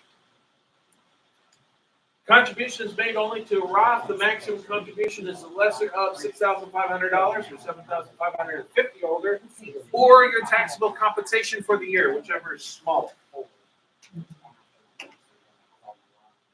Generally, contributions can be made to a Roth if your modified adjusted gross income is less than these numbers. So obviously, what they're saying here is that if I make too much money, I'm not allowed to actually contribute to a Roth at all.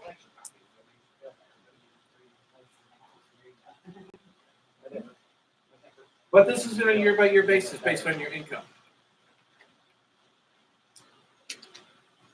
Why do you keep folding pages over?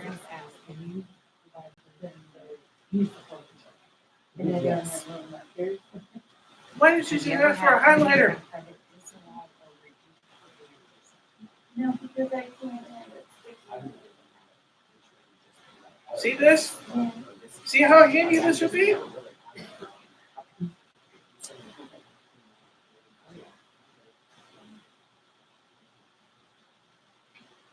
If you contribute both to a Roth and a traditional, remember that that comes at the cost of how much money I can put into a Roth.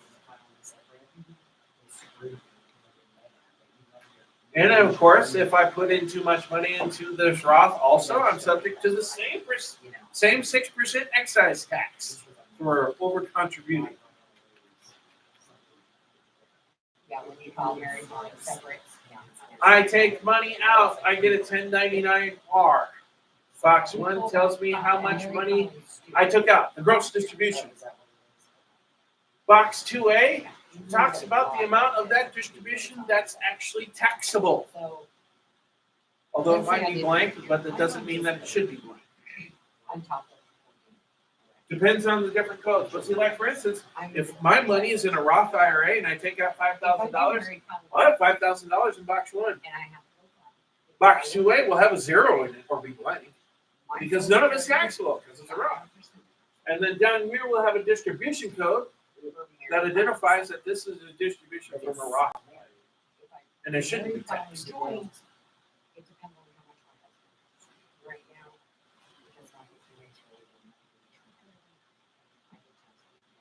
So box 4 has federal income taxes withheld, which you will most likely see. You will also see state taxes withheld, most likely. Box 5, extra tax contributions that receive tax-free year, most likely blank. Box 7 identifies the type of distribution. Traditional IRA distributions have a X in this box. Roth distributions might have a JQT box 7. One of those codes identifies it as a ROP. Therefore, you know, the IRS knows, the computer software knows, this is not taxable income.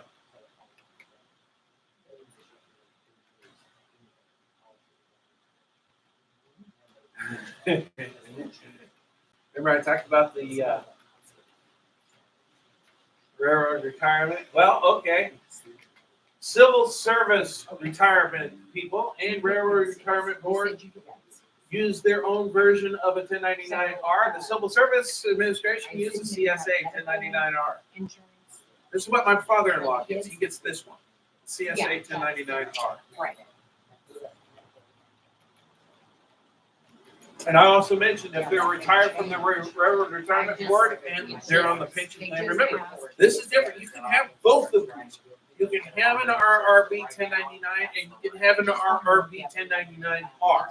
Those are two different things. One is basically Social Security. The other one is a pension plan. Problem is they look a lot alike. And then the CSA 1099-R looks a lot similar to the RRB 1099-R.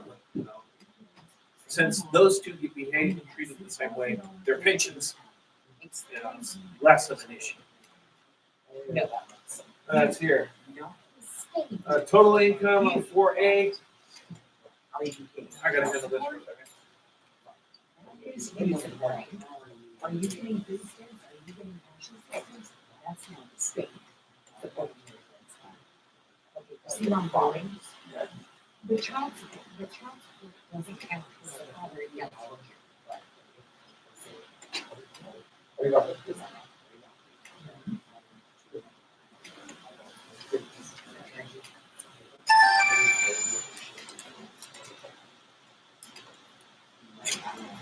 But like I said, the CSA 1099-R and the RRB 1099-R are government pensions. They basically get treated the same way as the 1099-R.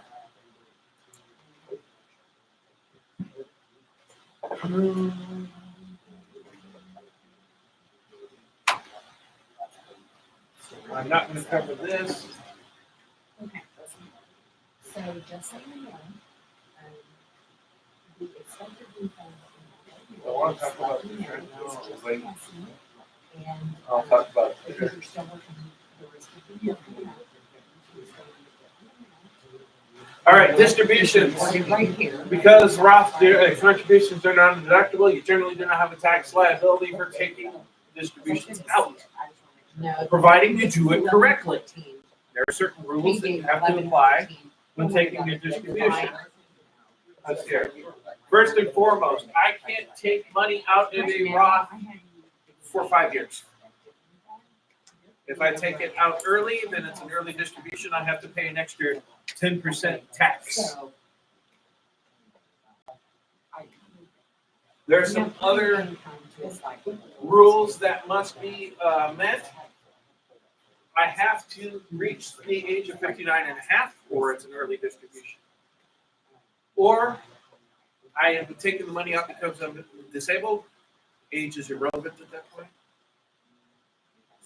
Or it's to a beneficiary or to the estate because I died.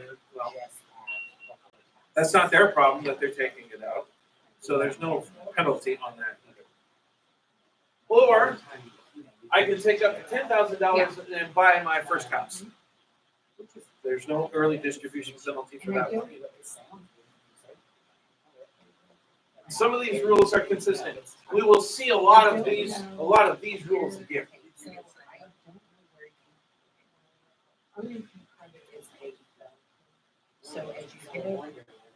Most common non-qualified distributions when you occur for your under 59 and a half.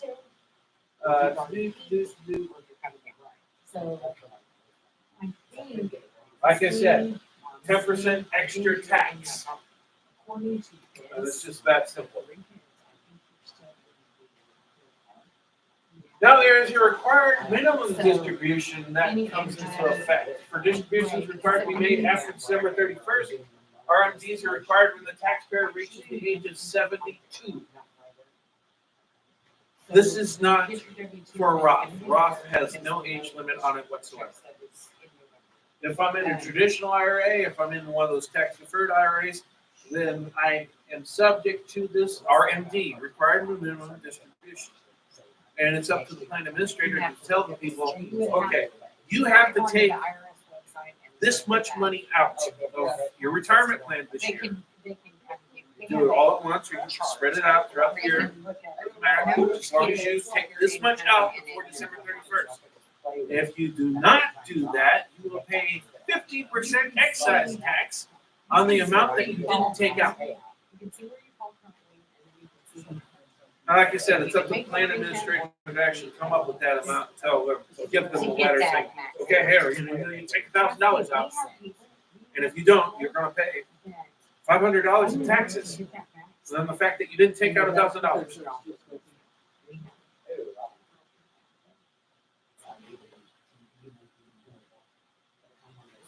And by the way, there's a possibility where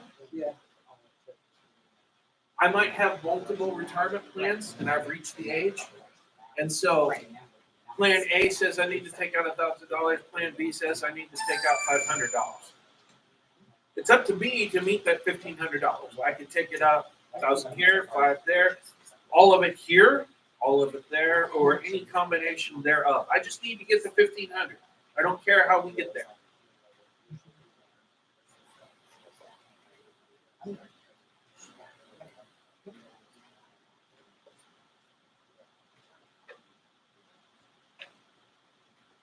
All right, I'm in such a position that I don't need the money. But I have to take it out, but I don't want it. What can I do? What to do? What to do? I can give it to charity. I can have it go straight to charity. That counts as my minimum distribution. I'm very clear. There you go. Just as long. I can't take the money though. It has to go straight to them. And we're going to find out that that's actually kind of a consistent theme a little bit. That a lot of the times me taking the distribution is a bad idea. I need to go through, I need not to touch the money. And this is one of those cases. Don't touch it. Have your plan administrator cut a check to the YMCA, to the American Cancer Society, whatever. I can do up to $100,000, and if I'm married filing jointly, my wife and I have a $100,000 pool each. The amount of the qualified distribution is limited to the distribution that would otherwise be included in income. If your IRA includes non-deductible contributions, the distribution is first considered to be paid out of otherwise taxable income. So this isn't out of a Roth, but again, Roth is not subject to a required minimum distribution anyway. I could be 90 and still not take money out of a Roth and not be subject to a penalty. The other benefit of having a Roth. At a traditional one, I reach a certain age, I have to take money out. I have to. On a Roth, I don't. At least not right now. I've heard some rumblings of people saying, well, we want you to start taking it out. Whether or not that's going to become law, you'll never know. So, this distribution counts towards my required minimum distribution, but I can't write it off unless it was included in my income.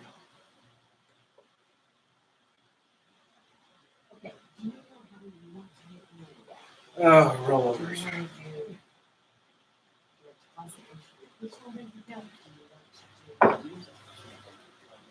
Do you have ours? I think I will forego the slides on this one and just kind of, Okay, do you have the writing? Okay, we're gonna finish that. where do I want to get? All right, let's just talk about rollovers. I have a traditional IRA. And it's at Stifel, and I don't like Stifel anymore. I hate them. I want my money to be at Merrill Lynch. What do? So I want to roll it over. But I don't want to pay taxes on it. You have to do it right. So I'm gonna roll over my money from Stifel to Merrill Lynch. The last thing I wanna do is have a check cut in my name. No, don't do that. I want a direct rollover from Stifel to Merrill Lynch. That means I won't have to pay any tax on it. I'm not subject to an early distribution. I never received the money. It went from one plan administrator to another. That's the way to roll it over. Sometimes it's not totally under your control. You're working for XYZ company. You don't work for XYZ company anymore. You had a pension plan through XYZ company. They don't want to keep track of it anymore because you don't work for them. Here's your money. Beat it. Well, I couldn't directly roll it over. I wasn't allowed to. I have a check in my hand. We're done signing for a minute. Now, I have some options. I can do a rollover, and I have 60 days to do it. Not 61, 60. If I do the rollover within 60 days and I do a complete rollover, then I'm not subject to tax on that, and I'm not subject to the early withdrawal penalty. But do keep in mind that when the bank or when the plan cut me my check from my money, if they withheld taxes on it, So I need to go. to do a full rollover, I actually have to pony up some money to cover the taxes that were withheld. I know we had to change So, address. for instance, Linda, can you get that, please? To do a direct rollover and not be subject to a penalty or be subject to tax, if I got $1,000, but they withheld $80 in taxes, okay, so my check was basically for $920. To do a direct rollover and not be subject, I've got to put in money. I got to put in $1,000. I don't have $1,000. I only got $920. I've got to add the extra money to get. But the good thing is that when I file my taxes, then I get to say, well, you got $80 on my money. That counts. So it's not like it went away. It's just the inconvenience of right now. I've got to come up with the taxes that were withheld to make a full contribution, to make a full rollover. And if I don't do that, I'm subject to paying tax on that. And if I'm not 59 and a half, I'm subject to the early distribution penalty of 10%. Did that make sense? I know it's a lot of information.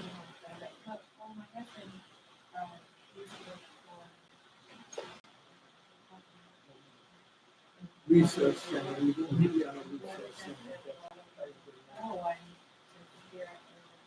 Uh-huh. Yeah.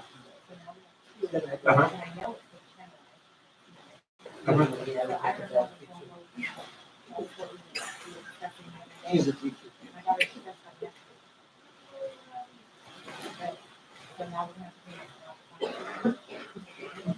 If you do it right, you don't have to. Here's what happened. I rolled over once. It was basically just exactly the first story that I told you. It's kind of it almost kind of sounds stupid, but I'm not going to pull any. I'm going to tell you exactly what happened. I had a plan at Stifel Nicholas. I had a retirement plan at Stifel Nicholas, and I was actually upset with them because I never heard from them. They never sent me anything or anything like that. I never heard from them. And this was when I lived in Hayesville, so it was a small town, and so a guy that was repping Edward Jones, he was just going door to door, knocking up business, because he just opened up an office and he was new in the business. But he's with Edward Jones, and I trust Edward Jones as much as I trust Stifel. It's not like I was worried about them going bankrupt. It's just like I said, I never heard from Stifel. Here's an Edward Jones guy, and he's right down the street. So if I ever have any questions, he's right down the street. So he said, well, he was asking about that. We were talking. He's like, well, do you have a plan? I said, yeah, I do. That's Stifel, but I think I'd rather have it with you because, you're just right here. He said, don't worry about it. I'll take care of it. And that's what he did. I filled out the paperwork authorizing him to do that. Calls Stifel, says, hey, your client says he doesn't want you to have the money anymore. It's ours. Send it. That's all I had to do. So all you basically have to do this is have a plan administrator of where you want the money to go to, contact the place where the money is and say, send it. This is a direct rollover. You'll get a 1099-R showing that there was a distribution, but there will be a code in box 7 saying this was a direct rollover, so none of it will be taxable. That's the way to do it. Now, whether you do it through work, whether you go find a guy at Edward Jones, Stifel Nicholas, Merrill Lynch, don't care, not relevant, but that's how you do it.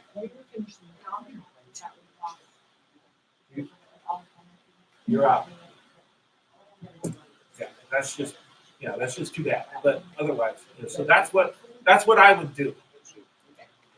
First, see if you want to leave it at Spirit. See if Spirit will, see if the people at Spirit will do it. If not, like I said, go find a broker. I would have come in. One that's down the street, one that word of mouth says he's a good guy. I'm a little frustrated at my guy now because he lived in Wellington. And I live in Park City, so now it's really bad. Yeah, there's a guy in Park City. I was actually thinking, and he said, "We're Jones." I was actually just thinking about going into that office and saying, "Hey, you're here, I'm here. I'd rather have you be the guy instead." And that's just simple administration instead of Edward Jones. But I've thought about it because at least then he's only just down the street. Or she, I don't care. I have no idea who's actually in that office. I just see it says.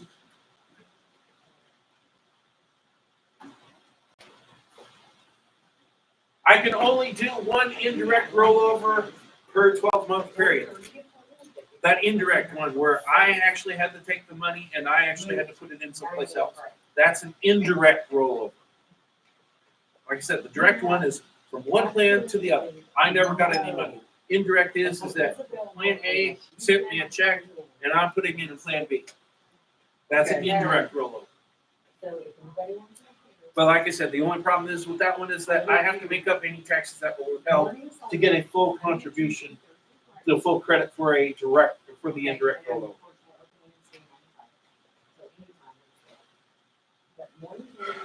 The one per year limit does not apply to plan-to-plan rollovers, for instance. Also doesn't apply to IRA to plan rollover. So if I tell Merrill Lynch that I have an account at Intrust, go get it. I don't have to worry about. I can do that as many times as I need to. Rollovers from traditional IRAs to Roth conversions. I will have to pay tax on this, but I will not be subject to the early distribution penalty. Because remember, the only money that can go into a Roth is money that I've already paid tax on. If it's sitting in a tax-deferred account, I have to pay taxes on it. But if I'm doing a rollover or a conversion, since again I'm doing a direct, I don't have to pay tax. I'm not subject to the penalties. I just have to pay the taxes on the transfer. Because like I said, can't stress this enough. The only money that's in a Roth is ones that I've already paid taxes on. So if I'm converting, I gotta pay tax. And really, you shouldn't have to worry about that. The guy at Merrill Lynch should have to worry about that. It's his job basically to tell. No. People can talk to me about this because I do know. Yes. But it's really the guy at Merrill Lynch's job to make sure. Okay, we can do this, but this is what you got to do. Yesterday I came in. Sometimes they like to feign ignorance about tax law, but that's one they should know. Signatures to finish returns. So we were able to get through those two. I got everybody done except this. Have Tabitha. If you're in an inherited IRA, I actually. you don't have to worry about some things. blessed you I mean, two o'clock used to be kind of sort of in a way you didn't have to worry about it at all. You just leave it there. From our business. Now text you've message basically kind of got 10 years to do something with it. But one thing about an IRA that you I opened her inherited up at home, kept trying to is that text, kept trying to you're not going to be email, subject to the sign, 10% nothing was tax coming for through. early We finally gave distribution. up about 4. Because it's not, it took 31 first of all, it's not minutes. yours. Yeah, about 4 o'clock. That's we one finally thing. gave It's up. not And I said, your "Can money. you just come in at It's 11 the dead tomorrow?" guy's She's like, money. You just inherited it. You don't get a lot of the other benefits of it. But one thing is that, well, I have to take it out. I made a mistake. I'm not subject to the Told lady 10% excess to walk in, but she may have to wait up to an hour. It'll be longer than that because we're solid book. I'm not taking, I told we are not accepting walk-ins. Beneficiaries of these plans can have some choices. Like I said, the inherited benefit is, the inherited IRA is for your benefit. It does not belong to you. So you can't put money into it. It's not yours. You've got to convert it to you. Also means I cannot roll over any amounts into or out of the inherited IRA. I've got to, but I can do a trustee to trustee transfer as long as the IRA into which the amounts are being moved is set up and maintained in the name of the deceased IRA owner for the benefit is you as the beneficiary. When it gets distributed, that 1099-R has a code 4 on it, 4 is for death. Now, if you're a surviving spouse, you've got a little bit more options because you were married to this person. You can treat it as your own IRA. You can just change the name on it. It's mine now.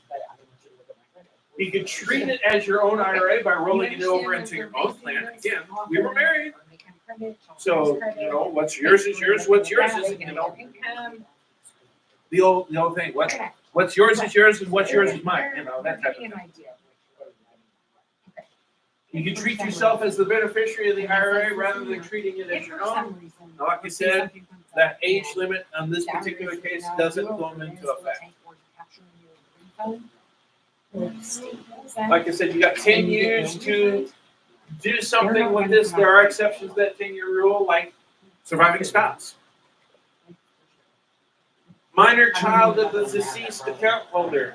If you leave it to a 5-year-old, they're only 15. Right. That's not a good enough age for them, so you're exempt.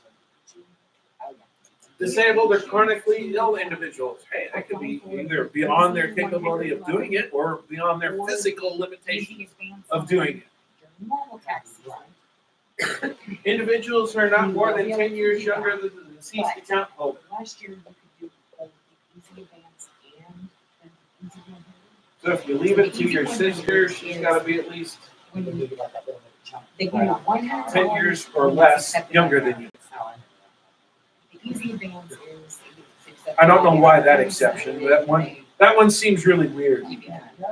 I mean, the other ones make a lot of sense, and then you get to that one, it's like, Last year, you could opt to do the other, or you could opt to do none.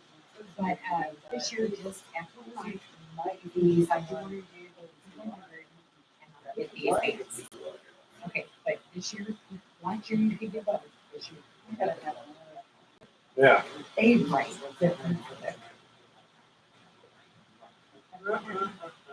Okay.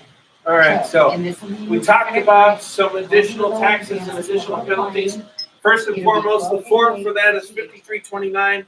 5329 is a big confusing form. It's got a lot of information on it. First, it's the place where you figure out these taxes, but the 5329 is also the place where you list the exceptions. We haven't talked about all the exceptions yet, but like for instance on the Roth, if I was getting the $10,000 for that first time homebuyer credit, and I haven't reached 59 and a half yet, and I would have been subject to that 10% early withdrawal penalty or early distribution penalty. I used the 5329 and say, no, I took that $10,000 out to buy a house. And this is where you put that down. So I'm not subject to the penalty. This is the reason why.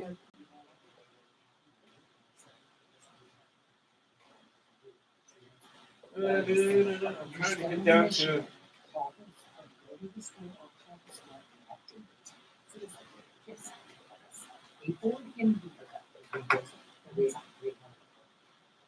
That's all talking about the COVID stuff. That's basically kind of expired. So on a traditional type IRA or the IRA that's through the plan administrator, I'm not subject to the additional 10% early withdrawal penalty if any of these apply.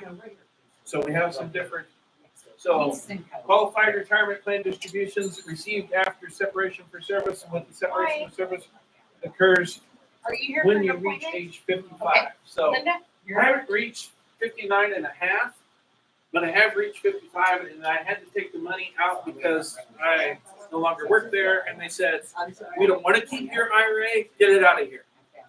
So you're close enough. It's not really your fault. Even if you were fired, it's still not your fault. You're not subject to the penalty as long as you got that. Distribution is part of a series of substantial equal periodic payments made annually for the life or life expectancy. I'm starting to take my pension or my IRA distribution. I'm starting to take my retirement out because I got bad news from the doctor. I'm not 59 and a half, and nor am I expected to get there. So why wait? Let's start having fun now. Or pay the medical bill, which is its own different category. I took money out of my IRA because I became disabled. Well, that makes sense. That's a pretty good reason. So I'm not subject to the early distribution. I died. Well, that's another good reason. I don't need retirement now. Qualified retirement distributions up to the amount that you pay for unreimbursed medical expenses during the year that are more than 7.5% of your adjusted gross income for the year. I took money out of my IRA to pay medical bills. Yeah. And as long as I get past that 7.5% of my adjusted gross income, none of it's subject to the early distribution penalty. Remember, on all of these, I still have to pay income tax on the distribution. I just don't have to pay the early distribution penalty. And the 7.5% is actually relevant. We'll talk about it on Schedule A in the next chapter here in a minute. Qualified retirement plan distribution is made to an alternate payee under a qualified domestic relations order. You got a divorce. The judge says that amount of money in that retirement account belongs to her. Pay it. Well, it's not really my fault, so I'm not subject to the early distribution penalty. IRA distribution is made to certain unemployed individuals for health insurance premiums. I can't take it out to pay the rent. I can't take it out to buy groceries, but I can take it out to buy health insurance. I could be homeless and starving, but at least I have health insurance. IRA distribution is made to pay for qualified higher education expenses. It doesn't necessarily have to be for you. It could be for dependent on your return. So if you're taking money out of your IRA to put your son through college, you're not subject to a 10% excise tax for early withdrawal. Seen this one before, also from traditional. I can take out the $10,000 to buy my first house. I love this one. This one just kills me. Qualified retirement plan distribution made because I owe the IRS money. If I owe the IRS money, they're not going to make me pay that extra penalty.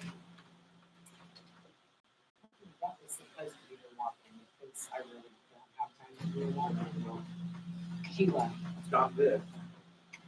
Qualified distributions to reservists while serving on active duty for at least 180 days. So you're in the Army National Guard, you're in the Air National Guard, you've been on duty for 180 days. You probably don't make as much money with the Guard as you do at your regular job.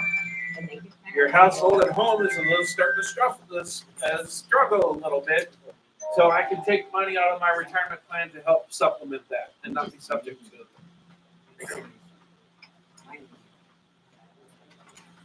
Any questions?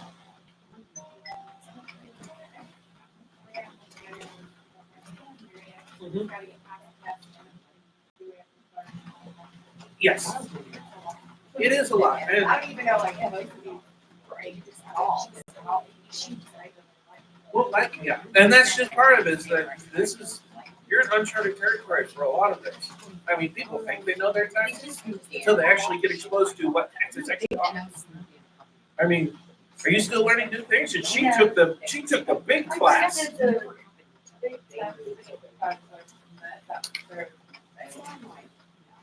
Yeah, it's just, I ended up walking away. I'm like, man, and you can't find answers, and you're like, last night was a lot, but I don't know if I'm trying to do so much all at once. Okay. Like I said, 5329 is the place where you figure the taxes, or the place where you tell the IRS the reason why you're not subject to the additional tax. Big wordy form. My biggest thing too is just not. Yes, you're exposed to a lot of information, and in a rapid class, you're exposed to a lot of information quickly. That's just a copy of one thing.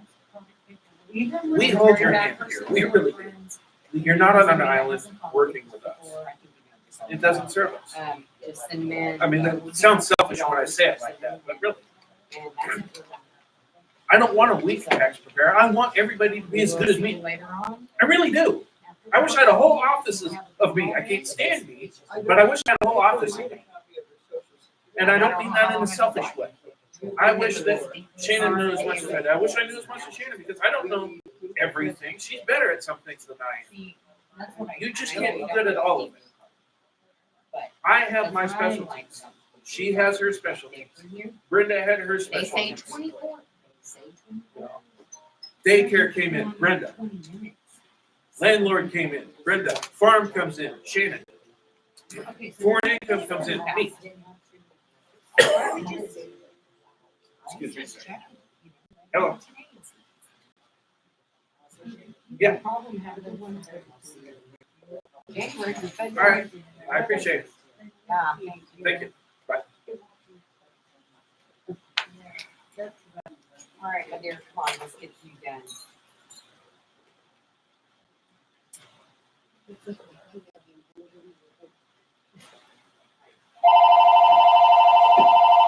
I got it. There.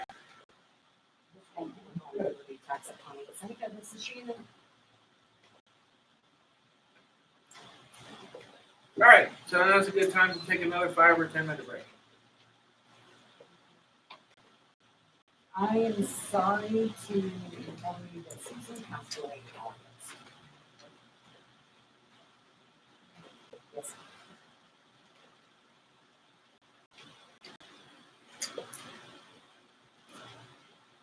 Are you wanting to do the holiday one?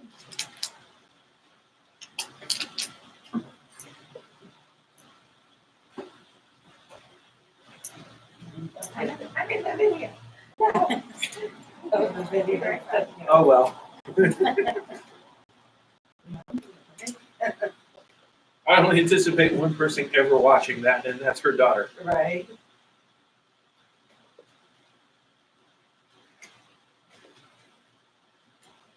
Because she can't come in because she's taking classes now. Right. You know, like last night, I was doing this testing for number 65, and I've been hearing you guys talk about, you know, having somebody that you can, I ain't got no lucky, you know what I mean? But it's like, Okay. Shannon had her husband, you know, her husband, whatever, was doing that, so he had somebody that he Yeah. could question, you know. Joe's dad. You know, there's Yes, so ma'am. many people that Okay, have all right, somebody. let's start with this. And I'm like, Well, and that's what I said, you know, it's like, if you want to, I don't have any objections to The you last coming in and, Your social. and taking the test here. It's like, right, I'll talk to you about it. I won't give you the answer, but we Right. can talk it out. Which My is what we do. but then it's I have like, you have to. Mhm. But I got it. For Okay. where do my go? Does But it- I'm like, All right, we are open until 5 today. I have one to print it right now. All you need is a copy of the attendance report, correct?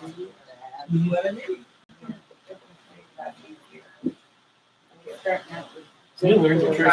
You wanna know how Yeah, the normally it's first, just how the we 10. used to do it? When the Yeah. test was I will actually even print bigger. off the attendance It was- report.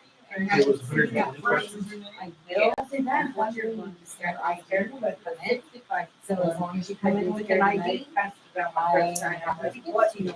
And I will be here How until did I 5. do that? You took the class, but, you know. I mean, here's the thing is that before, what we would Okay, do, sounds good. and we did this on Thank an you. office level, is that, Bye-bye. we would take the test. And then what you do is that when you got done with the test, it showed you the ones you got wrong. It didn't show you the answer, it just showed you, these are the ones you got wrong. And so then we screenshotted that and printed it out. So we knew which questions that we struggled with. So we could do a little bit more research on it and then take the test again.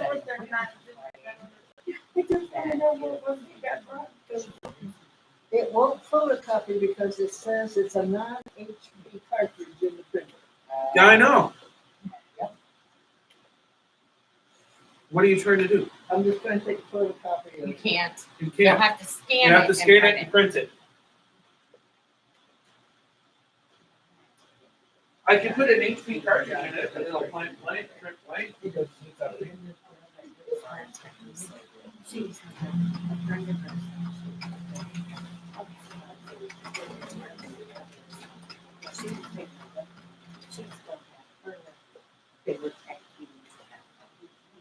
I mean, if you got, like you keep telling me, that's it, you know, you can do it, but one thing, they give you full social. Busy, because I'm busy with some. So busy with him, and then he starts to relax on the night, when I do my work. On my own. I'm so ready for you. But I have everything ready to stand in. I'm ready. I am good. I mean, I was ready at home. We're all in the same number. Your signature was sent through. I have my. You know, I It's tried. ready to go.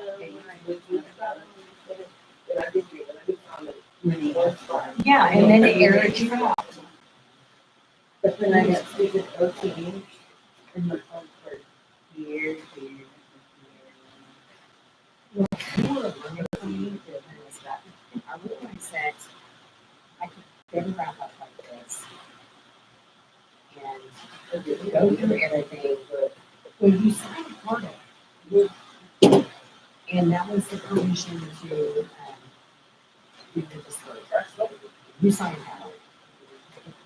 Part that you signed. So anyway, I was always under the assumption that I think this section. I was gonna err out. If I close it, it's good. Well, I realized that was the case. It wasn't, it didn't do that. Months.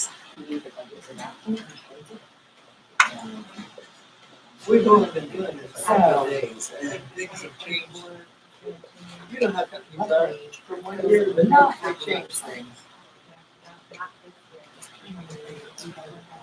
Okay.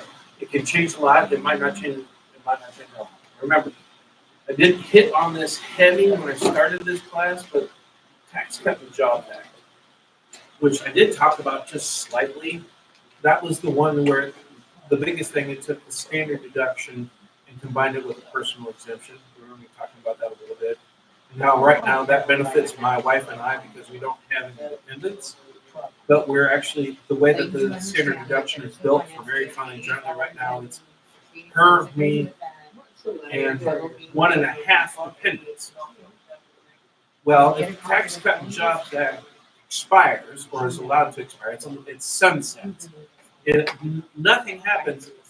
It expires by itself. It goes back to the old way where you had a standard deduction and then personal exemption for everybody on the tax return. So if you had a bigger family, that's better for you. If you're like my wife and I, this other way is better. So that's the big change. Now, and part of that is okay, you know, keep in mind, that's why Schedule A doesn't work a lot. Because, you know, for my wife and I, we'd have to have over $30,000 in deductions. Well, if we take out the exemptions aspect of it, and it goes back just to the standard deduction, the way that it was, that number will probably be about. Yeah, and then when I said giving five or adding. Subtract. For the other phone, I said giving 5 or 10 minutes. About 4 or 5 minutes $5,000 ago. per person, so that $30,000 number would now somewhere be around. 15, roughly? Okay, so. I'd probably be able to itemize that. And then on top of that, there are some other things that aren't allowed anymore because of the Tax Cut and Jobs Act. So, for instance, IRS Form 2106. It still exists, but it's only for certain people. Before, I could use it and say, okay, my wife's a teacher, I've mentioned this. She spends a boatload on school supplies. You know, teaching, the only job where is you steal from home to supply work, as opposed to everybody else stealing from their office to supply their home. That's the joke. But, so before, with the 2106, and hopefully this can come back in effect, when she buys school supplies and she gets the adjustment in income $300, I laugh at $300 because we've spent that in January. So I would be able to take everything beyond that $300 and write it on a 2106 and put it on my Schedule A as more as unreimbursed job expenses. I can't do that right now. But if the Tax Cut and Jobs Act expires, then that comes back. So there's a lot of things that can be coming back next year. No idea. There's, keeping in mind who originated the Tax Cut and Jobs Act and the fact that he's back, probably survives.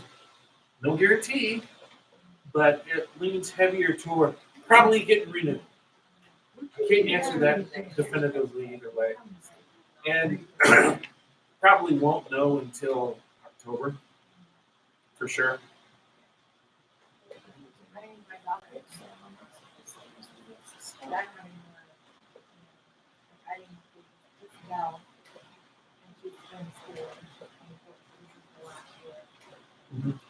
They get claimer as a child.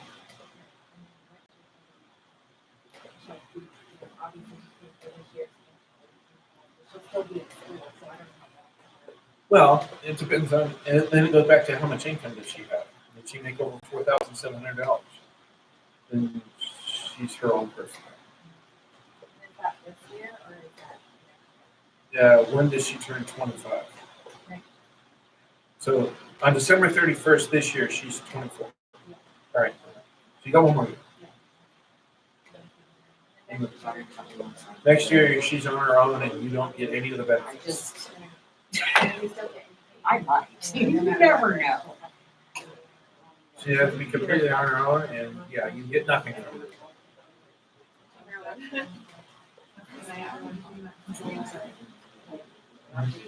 Not the class, but we do hire. Yeah. I've watched people like 50 times, that's all about, so I don't know how they keep They keep on getting new people on this. Yeah, they probably are. And you just take them to class. They keep getting new people on this.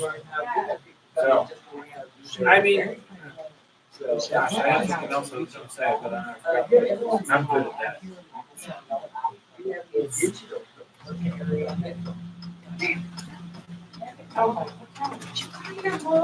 Okay. So I'm going to not spend a lot of time in this chapter because I could spend an hour and a half on it easily. Because this is there's some fun things that can go on in here. But first thing and foremost is that this chapter contains information about the standard deductions and then Schedule A. And then I'm not really going to worry about the rest of that. Advance, easy advance for tax. I'll go through it really quick to look at the slides, see if I need to talk about them. But otherwise, I'm focusing mostly on Schedule A. Because we've already talked about the standard deduction. It was in one of the earlier chapters. You have an idea what it is. We don't have anything to expect. So the standard deduction, let's see here. This says 24.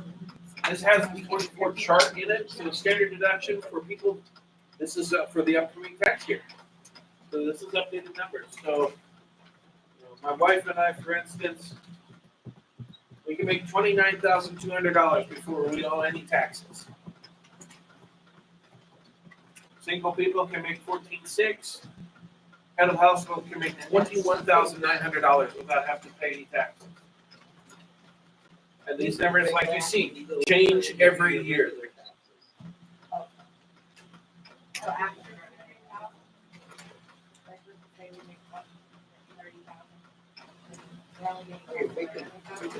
Yeah, basically. So, or the other way, just the simple way I look at it is, okay, we make $30,000. So I'm going to pay tax at $800.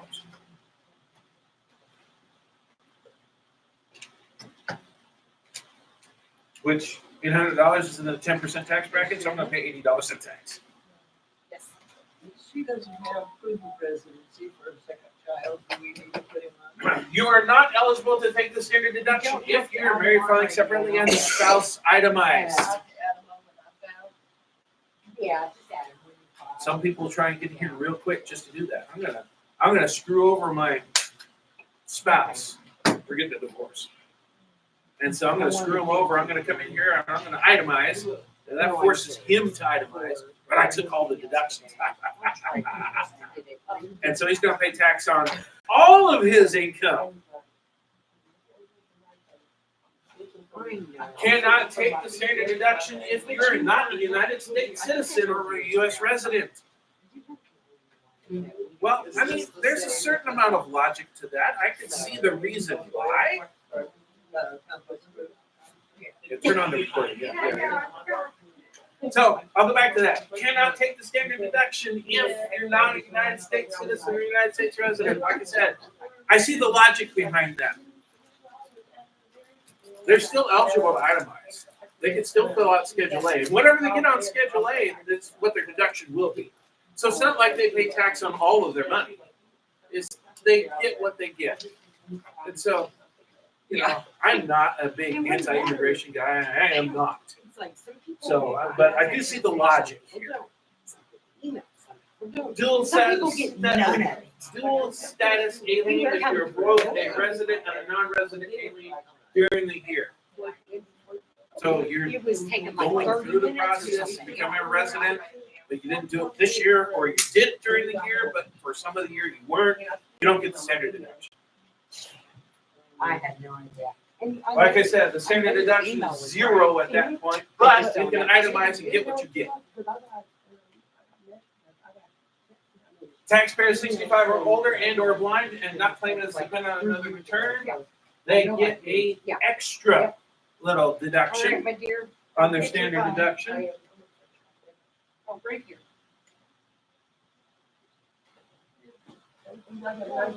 You too. And we already talked about this in a previous chapter. Blind, in this case, your best vision is 20/200, or you can't see past the 20-degree field of vision. And if you're not totally blind, we have to have a doctor with the records. So what are the deductions? Well, we can see it's not just cut and dried of one single amount. It does depend on your filing status.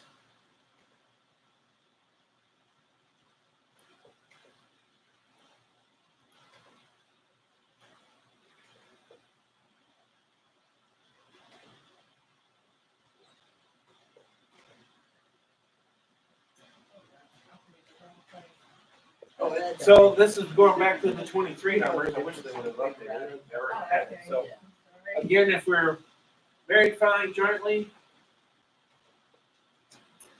we'll make sure that we got that. No, this is just going back to the standard.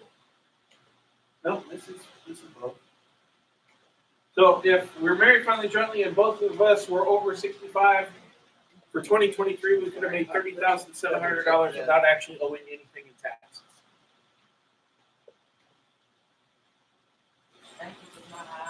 I understand. And of course, there's our favorite, married filing separately, any age, $5. Actually, they do get the benefit of the 13.8 unless some other things come into play there.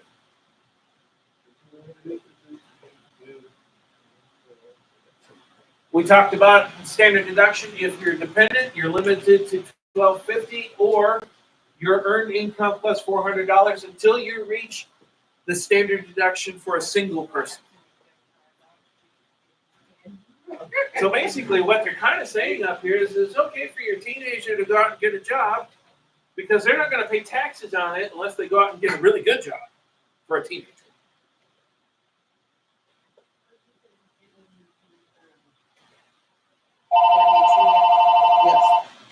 I can scan in.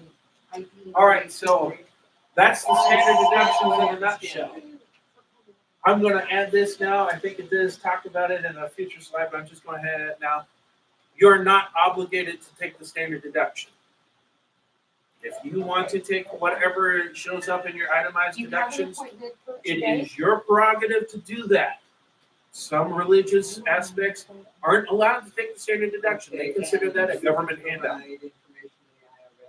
They're only allowed to take what they can itemize. The Amish and the Mennonites, for instance, are those type of people. Yes, ma'am. She'll be with you in just a second. She's on the phone. And how can I Have a help? Do seat. you wanna move to tomorrow? So itemized I deduction, have no availability. and like I said, it's their The next choice. time I can do an And I've done this. appointment I've had people, is, I can't take the Monday standard deduction. between I have to item. 9 a.m. No problem. and Little 1 box p.m. in the software, just check it. And there you go. Itemized deductions are eligible expenses that you can claim on your tax return. There are different types of things. Some of the more common ones is mortgage interest, real estate taxes, medical expenses. And Charity. technically, we are closed on Monday, Tuesday, Thursday, and Friday.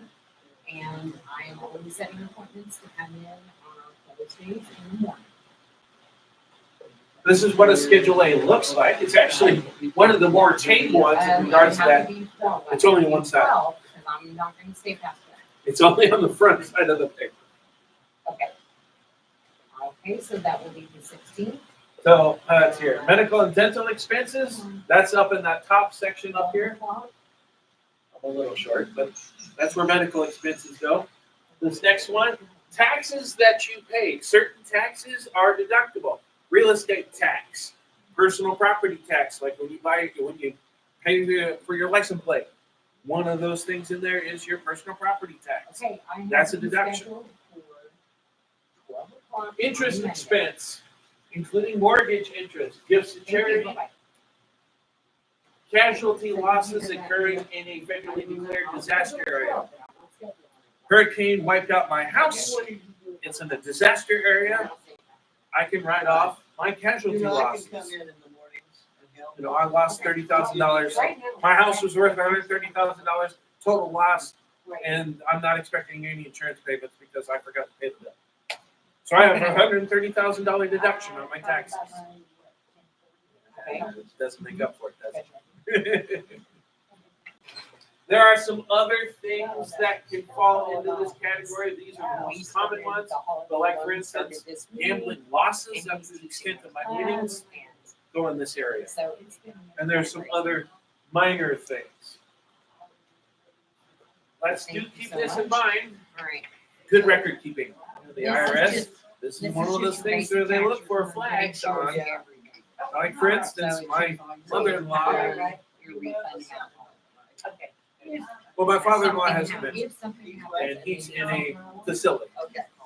And those types of facilities aren't cheap. We're open this And week so until Friday. she has Today we're till huge medical Friday. deductions. Next week, we're open And on Wednesday. I make sure that we have it all The next scanned week in is Christmas. because it's On just a Wednesday, huge red we're flag from the IRS saying audit And me. then technically. And we I'm, won't open again obviously, until I am 100% confident in my return, Alright. but I And have we all will the do information I 9 to need. 5. And it's ready. I can you very practically go much. to the IRS right now in Defender. I don't even need her to go. As her son-in-law, I really want her to go, but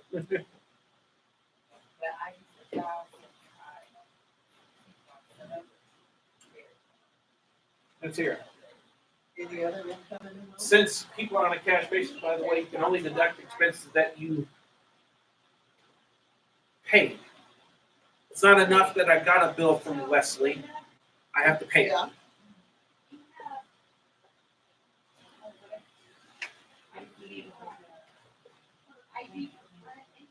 Okay, I can write off the amount that I paid.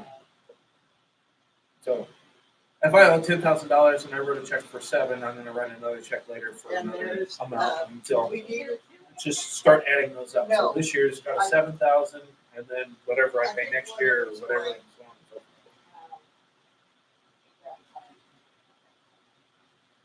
Trying not to sneeze. I think I survived. Actually, at this point, I would have rather.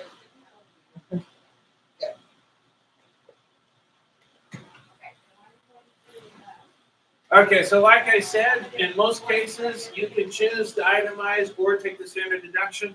You're allowed to take whichever one benefits you the greatest.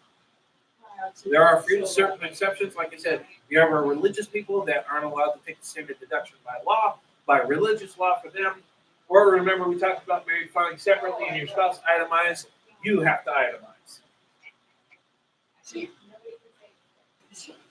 collects everything. Okay, so medical and dental expenses. This is a fun one. So things that I can write off include mental expenses for the cost of diagnosis, cure, treatment, and prevention of disease, including insurance premiums, the ones that I paid, not the ones that my boss is paying for, because usually those are under a tax deferred program.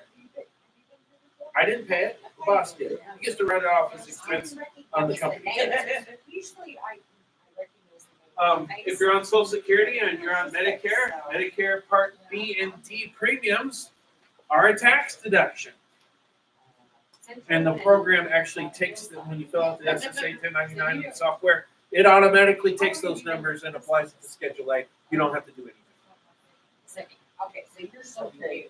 Prescription medicine, not Advil, Okay, the DD one, not Tylenol, you know, that I filled out for the lady that had the. unless you have a prescription for it. So the good Advil and the good Tylenol. Going to see a medical care professional. This used to be very strict. When I first started teaching this class, basically I had to be AMA certified and approved, but now Were you ever? they're pretty vague on this. I could go see the chiropractor, I could go see the acupuncturist. I'm not sure where they are in the shaman yet, but you know.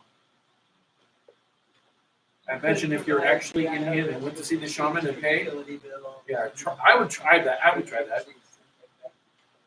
Let's see here. Medical examinations, lab and radiology, diagnostic tests, hospital services, stop smoking programs. I'm a little leery about writing out the fact that you paid money though for the hypnotist on the stop smoking program. No, I didn't say that. Yeah. Medical treatment at a center for drug or alcohol addiction. Go to the Betty Ford Clinic. You can write it off. But remember this number from the previous chapter? You can only write off the amount of your medical and dental expenses that exceed 7.5% of your adjusted gross income. So let's just keep it simple. I make $10,000. 7.5% would be $7,500. I have to spend $7,500 in medical expenses before I could deduct dollar number one. Now, why is this saying add a form? Used to be worse before the tax cut or before the Tax Cut and Jobs Act. I don't know if it was actually part of it, but it was around that same time. This used to be 7.5% for 65 or older and 10% for everybody else. So that's one of those things we're going to keep our eye on and see if that's going to change. We go back to the way it was. I hope not. I hated that. 7.5% is bad enough.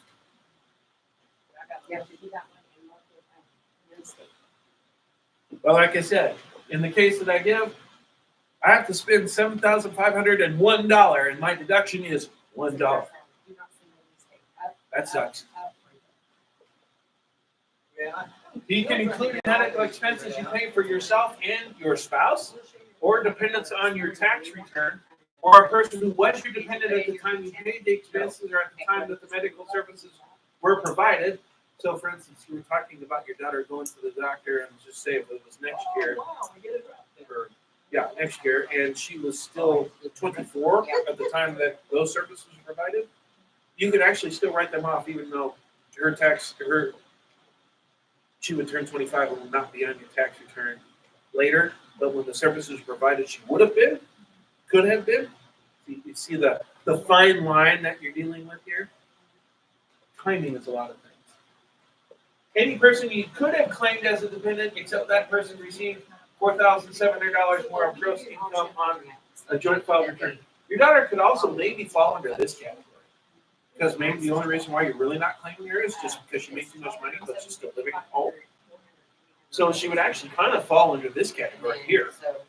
Especially considering that, she's still covered by Well, no, she would drop off your Each insurance. one has Yeah. its own finance. Yeah. And 35 to 96%. Yeah. So yeah, And we so claim we're still on. We'll show you who and how much. And going through it. Yeah. And we still actually, you know, man, it's like. The advance. Right. Later on in the So- season. There's, if you had some medical expenses, and I only bring this up because I heard you talking about it yesterday. So just keep this in mind. So we'll show you that. You know, just because you can claim her next year doesn't necessarily mean that you can't take any medical expenses that you had out of pocket. So you choose 1,200, which comes with an $88 fee. It's here for divorce or separated parents, it doesn't really matter who's actually claiming the file as dependent.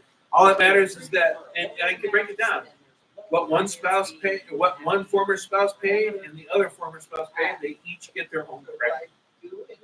Even if it's not a dependent on their return. All that you have to do, as far as the IRS is concerned, is make sure that you establish that, yes, that was my son. This is what that was for.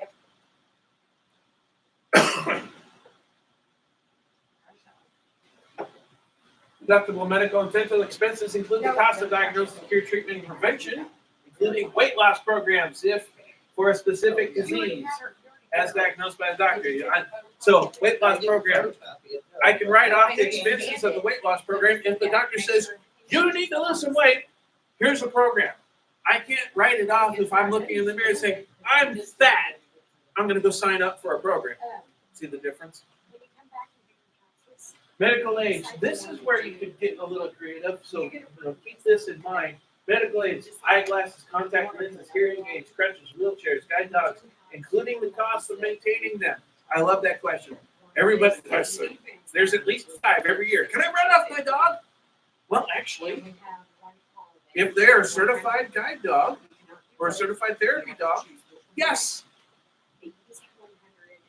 I can write off grooming, Alpo, that, all of that. I could, if they're certified. But nowadays, you know, you know what I mean? I do know So what how you can you mean. verify that it's a legit guide dog? Okay. You know what I mean? I know what you mean. So as a tax preparer in one regard, yeah, it's kind of my responsibility to be on the front line but there's a point where you provided me enough information that it looked legit. Okay. Yeah, I'm not the be all and end all. This is an IRS determination. So you tell the client, it's like, okay, well, I'll send it, but you need to be prepared to support it because, you know, I'm not, all I'm doing is just saying that, does it look good to me? The IRS actually, you know, will always have final say. All you have to do is prove that you looked at it and it looked legit enough, and then go on with your day. But I want to go back to this as such as this. So eyeglasses, that includes contact lenses. Get the hearing aids here real quick. Hearing aids ain't worth squat if they ain't got batteries. So don't forget that expense. See, there was a second. I'm a little curious now to think about this one. Yeah. The new ad for the new Apple AirPods can be used as hearing aids. So can I write it off? It's one of those gray areas. It's like, okay. Well, first I need I need to have an audiologist say that you have hearing loss to even consider this. But then, you know, the other end of that's like, well, Okay, so I can see it. If I have my doctor's note, I'm willing to try it. Yes. Okay, I get that. This is why I love this job, is because these are things I think about. Right.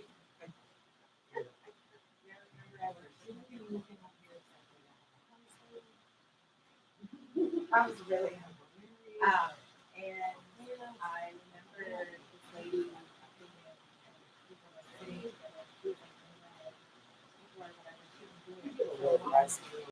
Oh, yeah, this is only my, I've done, my She's second like, one. I've done like, oh, like I had to go, clear across town, and I wanted to go to or something. She's like, oh, but, I made, where they're paying for that in my work because I went to, I have to be close to whatever to pick up the item or whatever. So then she drove up and like, you know, I know. she started like spewing off all these things about how we could write all these businesses, whatever. And I vaguely remember that, but Yeah. Yeah, and if she actually said that to an IRS agent, I guarantee you what's gonna happen. It's getting thrown out. No. So. Just be careful about what battles you want to fight. I'm only willing to put down stuff on tax return that I think is legit, even though, you know, I was sitting there thinking, well, this could go one way or the other, and let's find out. But only with the client's consent at that point, too. It's like, okay, I can see where this could be declined. Do you really want to fight that fight? I thought we were Let's hear. dealing with a under 18 child. Lodging expenses, but not meals while away from home for medical treatment provided by a physician, provided there's no significant. Come on in. Thank you, sir.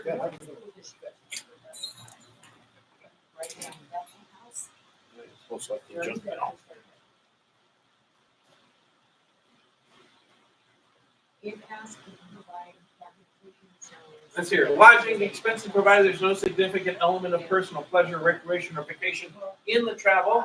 The deduction for lodging expenses is limited to $50 per night. Yeah, they're thinking about Motel 6, not the Ritz-Carlton.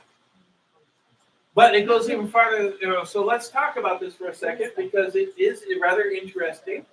I got a couple of different stories. For instance, my son, as he was growing up, stopped growing. That's something I don't think it's yet.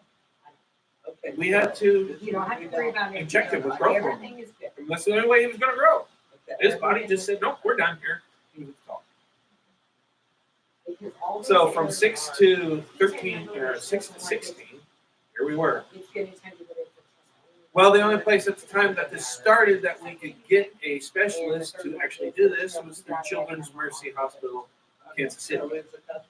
So we had to go a couple of times a year to see a specialist in Kansas City.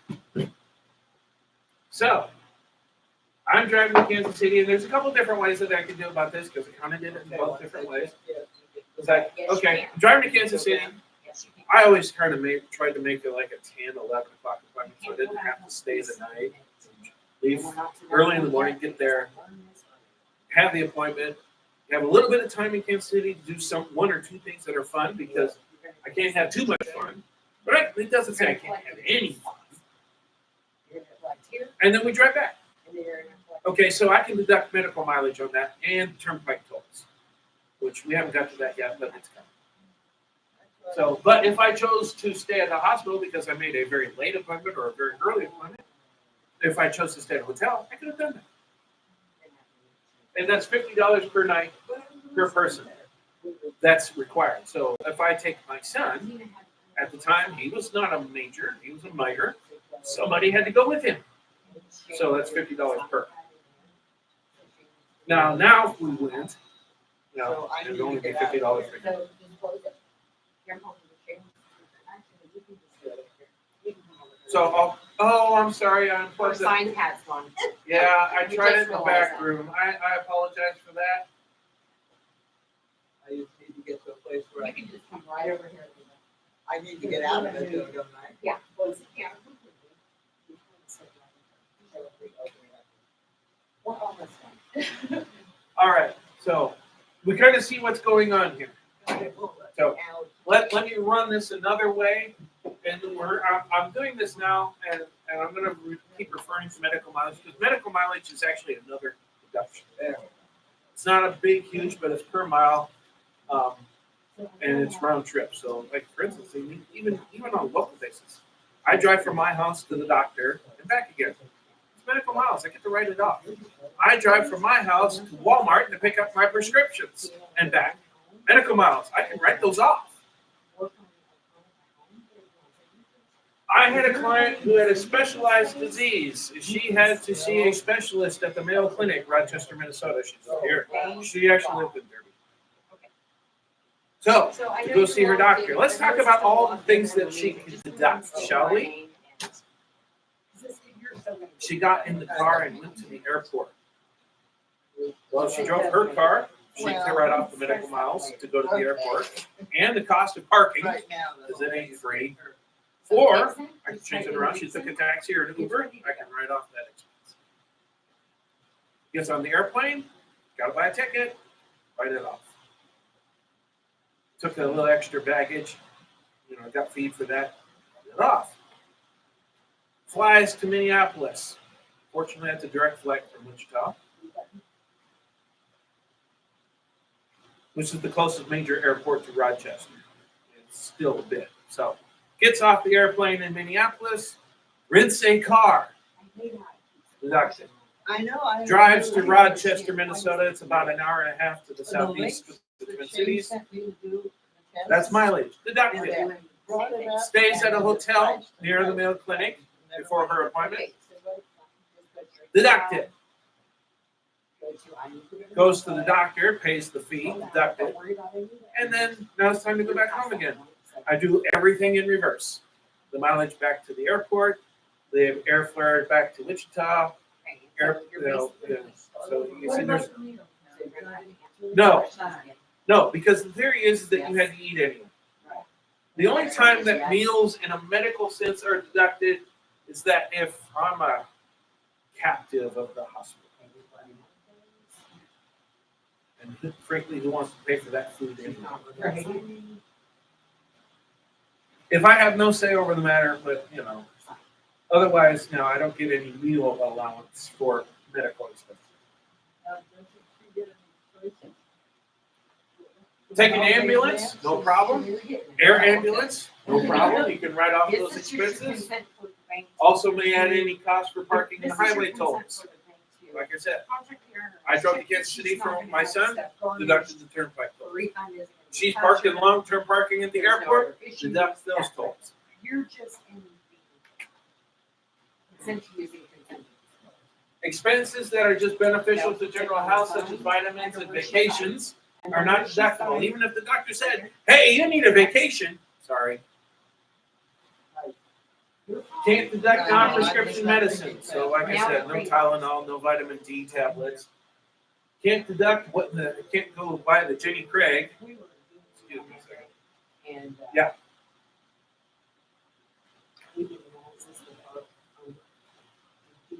Okay.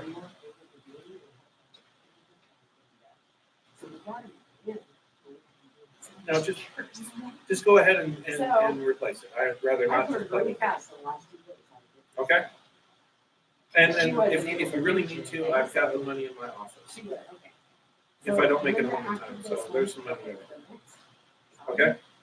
Now you're gonna go up to this company. Back. Yeah. And the reason I know that.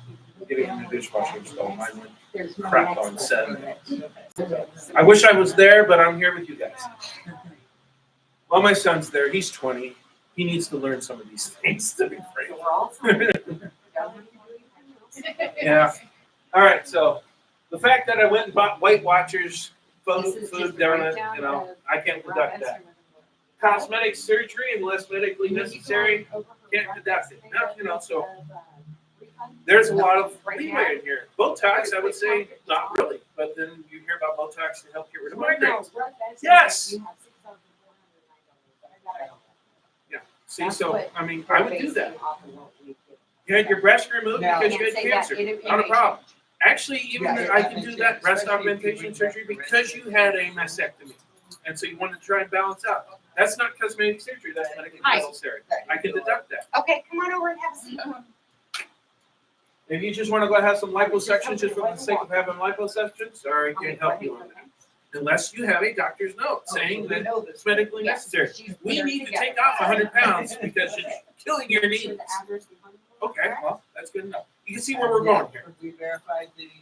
So teeth whitening, no. Famous mailing. Life insurance premiums, yeah, not life insurance premiums. Medical insurance premiums, yes. Life insurance, no. Long-term care insurance, yes. Those premiums are actually deductible. Medicare taxes withheld on your W-2, no. Funeral costs, sorry. Okay, you already verified her ID once, so the only thing you're gonna need on that screen is What's birthday? Like I What's said, your we date can of deduct birth? medical mileage, 22 cents a mile. Oh, It might go up. It might have gone up for 2024. I don't remember. I think it did. Already talked about that. No, he does that automatic. Okay. All right, Just so you so know. we kind of hit about lodging, but let's talk a little bit more. Lodging is primarily for essential medical care. I am at the hospital. I'm at the hotel nearby a hospital that's farther away. I can't be expected to go back and forth for whatever reason because it's either too far or I might be too woozy to drive a long way after my procedure, but I'm not woozy enough to stay in the hospital. You know, all those types of things. Those would be medically necessary. I'm at a medical care that's being provided by a doctor. Now, doctors being used, I mean, go see your LPN, all those things. Those all count. Lodging is not extravagant. Well, at $50, it's not going to be extravagant. And again, I can't have any significant element of personal pleasure, recreation, or vacation in the travel away from home. Now, like for instance, okay, so I decided to get the hotel at Kansas City because we were going up for an appointment, and I got the hotel because we decided that I'll take a late appointment. But I'm getting the hotel basically because we're going to World's Event tomorrow. Sorry, that's too much fun. Now, we went to IKEA and went to Cheesecake Factory. That's not too much fun. I know it's a legitimate question, and you know, it's just one of those things. Are you prepared to try and prove it? You know, I don't know what their criteria would necessarily be. I mean, I'm looking at Kansas City, and it's like, you know, for me, and it's going to be kind of person dependent. For me to take a 5 o'clock appointment at night, and so you know, I'm not going to get home. I'm not going to get out till 6:30, and then drive 3 hours back to Wichita. That's not a big deal for me. Huge deal for my mother-in-law. So it would kind of be dependent on a lot of that types of things. You know, my scenario there. Well, yeah, she has the same problem. Right. I mean, I don't, but I. Well, okay, don't she like to does. Drive that way, but. She's not good in the dark. Okay, so I mean, there's a lot of factors that could go in there that could say, well, on a normal person, no, but under certain circumstances, yes. You know, again, the other way around. She took a 7 o'clock appointment, means that she has to leave Wichita at 4 in the morning. It's still dark. No, she needs a hotel room. Yeah. I usually that's one that I'm here. Yeah. 312 589. Yeah. So it's too late.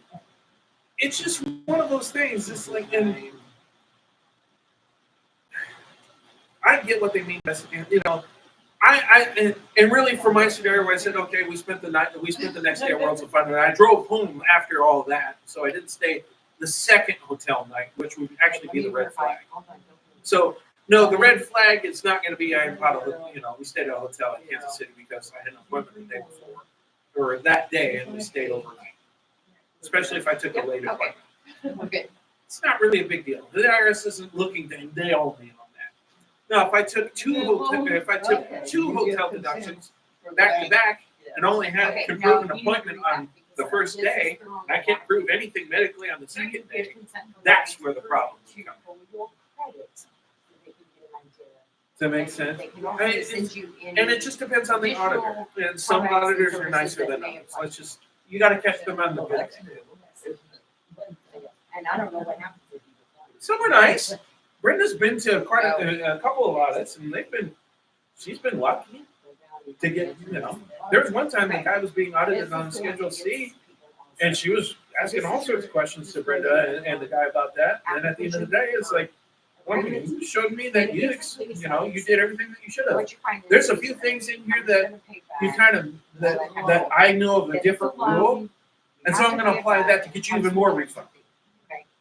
It also states. They didn't have to do that, If something happens. but that's what the IRS agent did. Well, hey, sure. Not only did you prove everything that you deducted, I know a couple more loopholes I could throw in here for you to give you a little bit more benefit. And they did it. So they're not the big ogres that everybody thinks they are. They're just, like I said, the whole thing about the IRS, they're the messenger. I know, but we have. The ogres come. Oh, okay. Yeah, this is truth in lending, it's part of the banking. One thing I like about We have to let you know. Okay, but Not we just, literally, we have to. Yeah, we The put minute this that law. door, anybody in that. Okay, so go ahead and sign. Now you You have to didn't sign know. this separate. Okay, wait. All right. So, It's a minute moving, before. And this is. moving on a permission to bit, the sign full over cost tonight. for you or your spouse living in a retirement home is deductible as long as you're there because you have to be.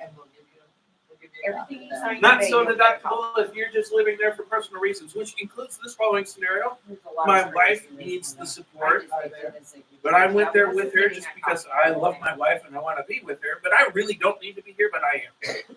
So I can write her off, but not. This is a lot faster than it was last season.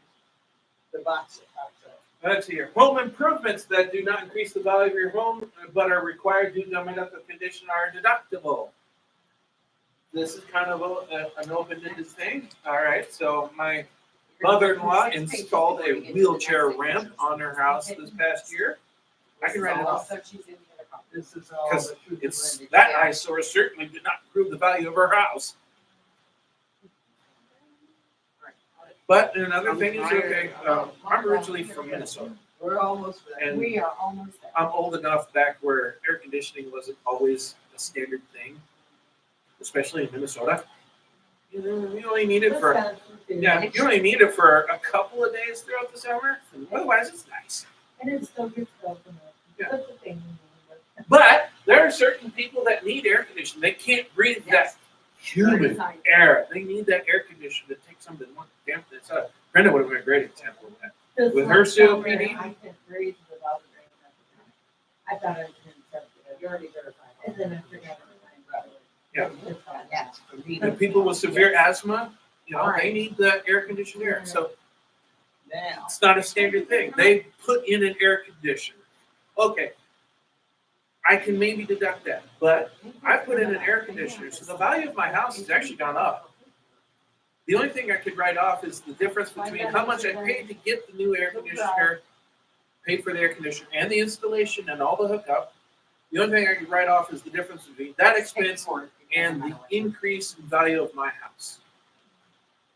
So I can't write off all $1,000, but if my house value went up $800, I have a $200 deduction. Does that make sense? Okay, All right, so, exit out of that. Exit out of that. Okay, 'cause we're gonna go through that. All right, so the first one. Let's see here. Insurance premiums are an expense as long as they're out of pocket for you. Go to, USD. Weight loss programs are deductible as long as you have a doctor's Right, nope, down one. note, basically, saying that you need to lose weight. Okay, now look for her name and pay stuff. Drag it. Stop smoking Drag it up programs there. include our medical expenses for What's that programs. window? Cannot include the amounts paid for drugs that do not require prescription, such as nicotine gum or patches. Right above you. Now, if you get the prescription, if you get the good ones, you have to have the doctor's prescription for it. Yeah. That is the type of her ID. Click on it. Browse. USB. Find her name and front. Drag it up. Drop it. Oh, Close that's out. a new one. All right, next one. Upload Taxes paid. To be deductible, the tax must be imposed on you and must be paid by you during the tax year. So I can't pay your taxes and then write it off on mine. It has to be a tax that I owe or my wife owes. I can't write off my son's taxes. And that includes taxes that I had withheld from my paycheck. There are some states that don't have an individual does not have income tax at the state level. There are like 7 of them. Closest one is Texas. Next closest is actually South Dakota. So they don't have this benefit. They get to write off some sales tax. All right. So you And gotta I'm not write going to down get what into it- that wormhole Now's the moment of truth. because it is kind of a pain to discuss. Okay, So, there's my print. So. Um, click the- State and local real estate taxes, your property tax on your house, you can write that off.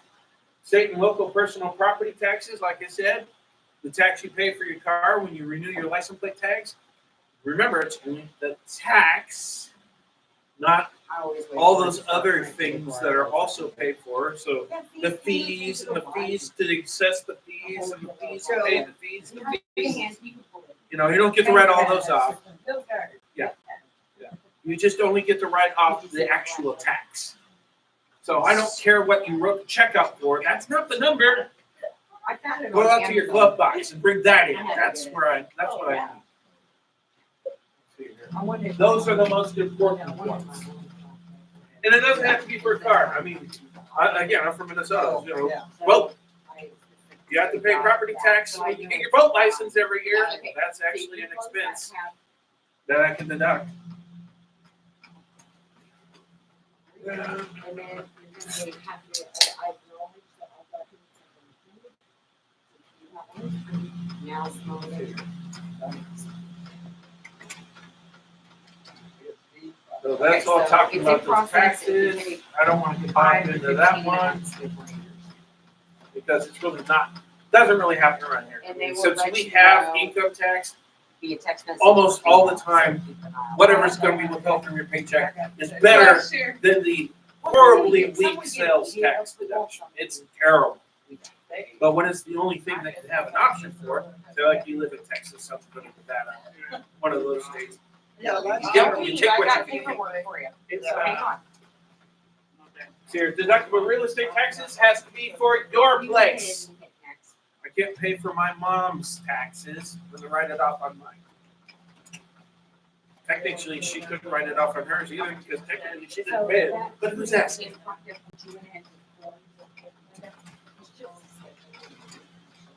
Yeah, And I don't do that. so. well, they don't know when they're gonna get their W-2. That's why I don't. Foreign income tax, there are two different things I can do with it. I could choose, but I have to choose.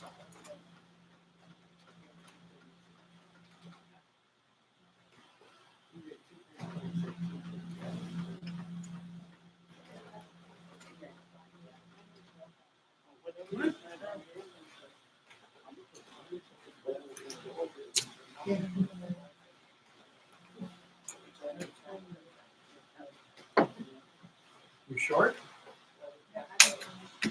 All right, there's a copy of everything you signed. Just remember that it's. Yeah. It does that. It does that. There's a couple of other devices. Yeah. Check that other package, see if it's in there, because one of these actually had left over. Yeah. All right. Okay. Okay.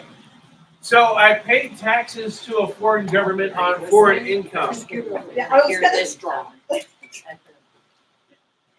just, Well, to tell you what happened to us too, with my. If it has to do with that guy at Walmart. You ready? I'm surprised you didn't just knock Paying that foreign off. income, I paid foreign income taxes. I can write it off as a tax I would have deduction. knocked him Or- smooth out. There's a form 1116, I can take it as a tax credit.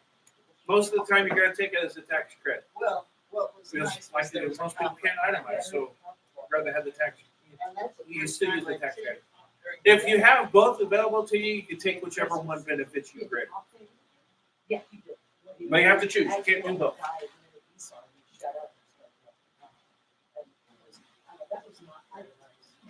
I told you. Interest paid? I should have. I can deduct interest paid on my house, but I can't do car loans, credit card interest. I can't do loan fees, just interest and points. If you play points, that's prepaid interest, you get to write that off.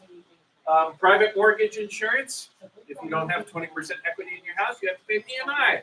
You can write that off. I'm not gonna talk about investment interest.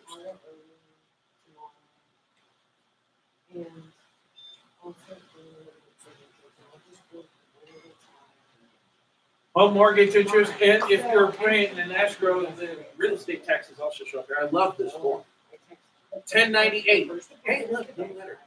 1098 is mortgage interest statement. It tells you everything you need to know to fill it out, and you actually put, there's a 1098 infusion. You just put in, I need a 1098 to get this screen. And just fill in the boxes of what you have. Huh? Is it that windy outside? No, there's not look windy, all that windy. The sign says. Well, it might be coming around a little bit. When there's big calls calling me, I'm gonna just scream. God, you're bad. Okay, talk about points. So, I'm not gonna talk about that. Investment or gifts to charity. wow. Let's see here. Cash is cash. That's great. You want a receipt, you can write it off. That's not much of a problem. Can't deduct more than 60% of my adjusted gross income. But I can I can apply it forward to next Oh, year. is her? That sheet up there? Okay.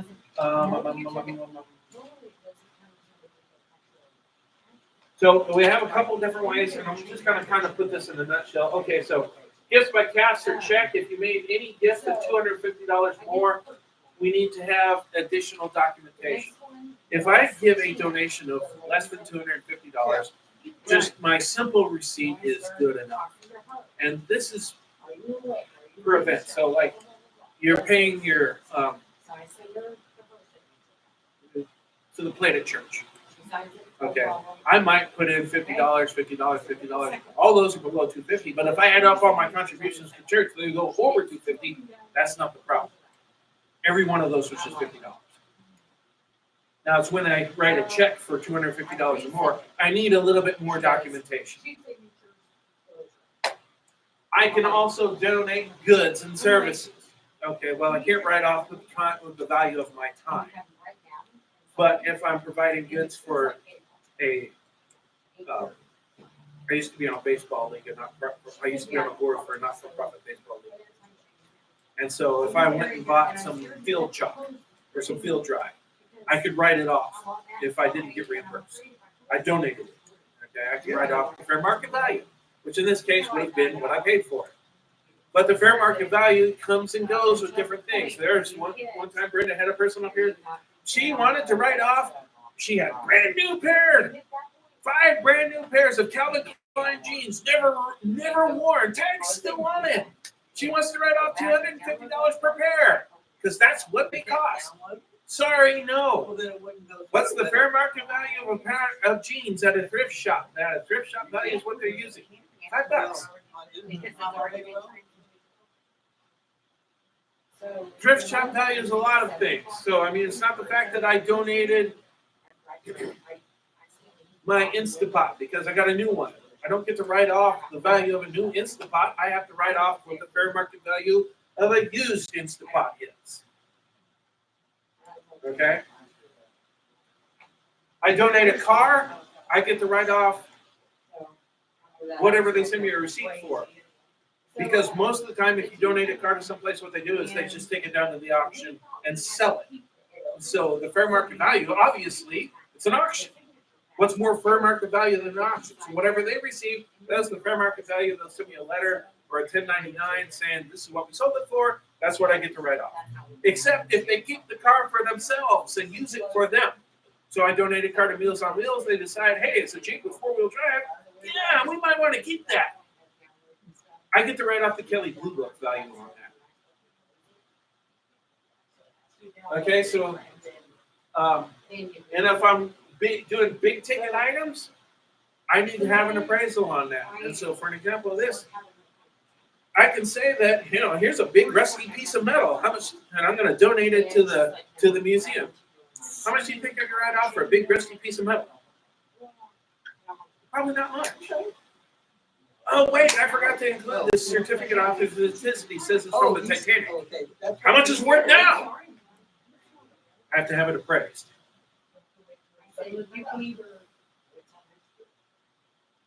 And that's gifts to charity in a nutshell.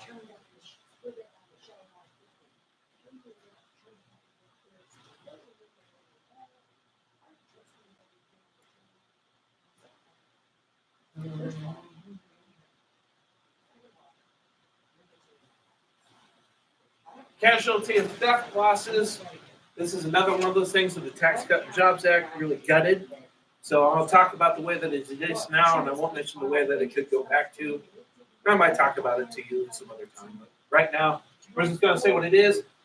Can't write off any theft losses. I can only write off casualty losses if I'm living in a federally declared disaster area. So like those people in North Carolina, Florida, where the hurricanes went by. Those are all federally declared disaster areas. They get to write off the cost of what they lost. But do keep in mind that they don't get to write off any of the amount that they would have that they're going to or have received from the insurance company to make good on that loss. So it's not enough that I lost my house. It sucked. But if the insurance company is going to pay for me to get the new house, at the same value, I really have no loss, do I? So I have no deduction. Now, if it's a difference, hey, my house was worth 150 and the insurance company's only paying me 100,000, I have a $50,000 deduction.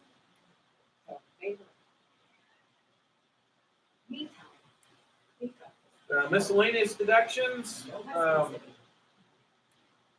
Like we said, this is where gambling losses go, but remember to do this, I have to have the date, type of wager that we were doing, name and address and location where I was gambling, names of other people that were with me, the amount that I lost.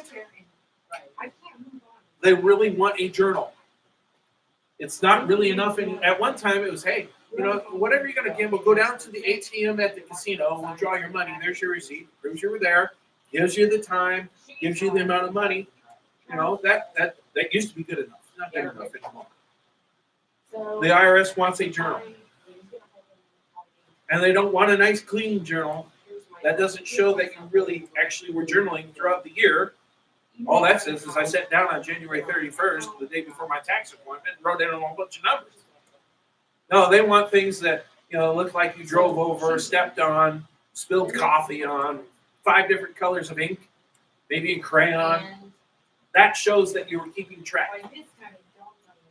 Or at least it lends to the story that you were keeping track.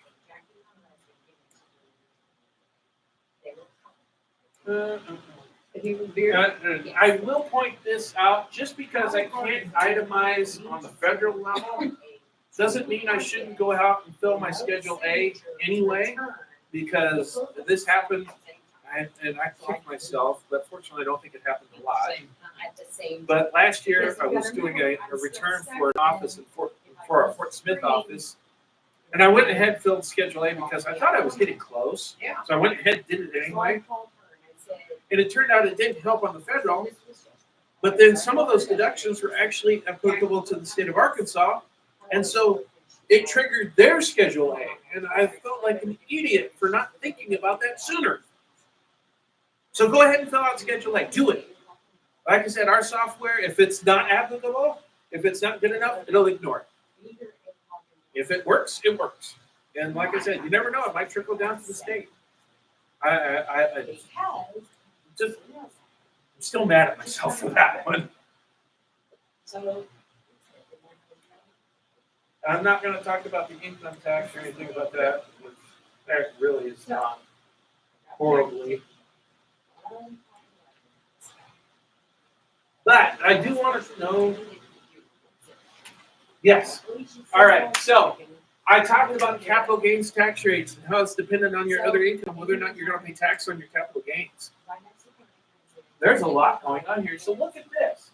If I'm married filing separately and I made $44,000 or less, my capital gains tax rate is 0. I won't pay tax on any of my capital gains.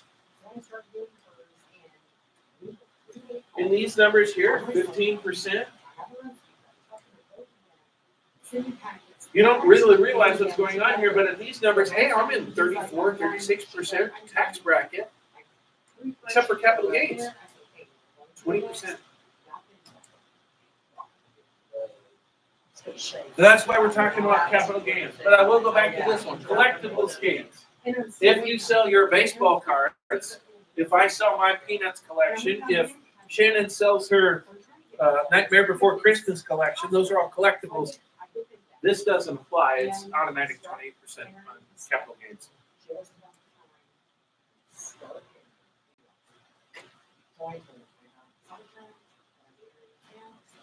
All right, so you want the questions? I have the answers. But that was the.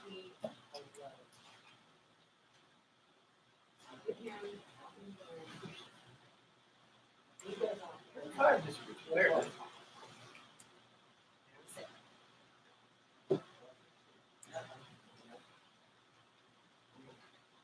All right, chapter 5, class work. You just want to go straight to the answers? Since we're at the last 15 minutes.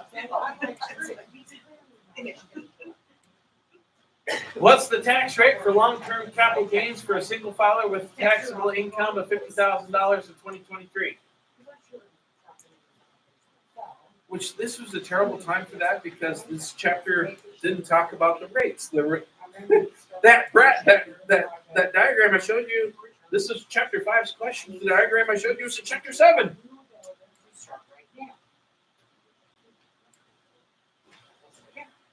Which form is typically used to report dividend income to the IRS? Very good. That DIV kind of points it out, doesn't it?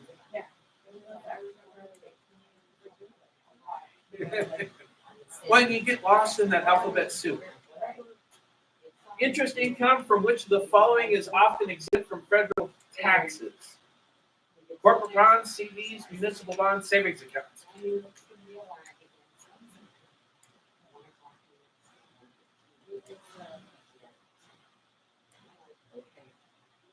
Municipal bonds.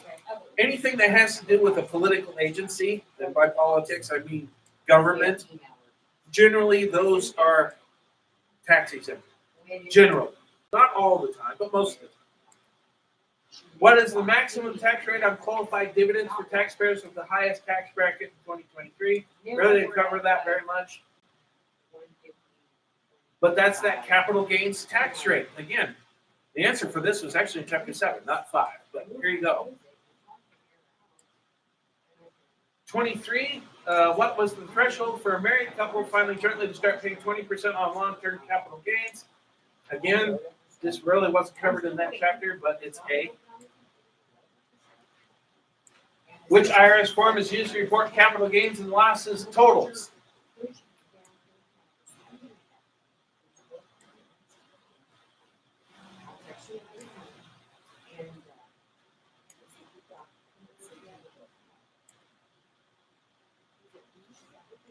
It is B.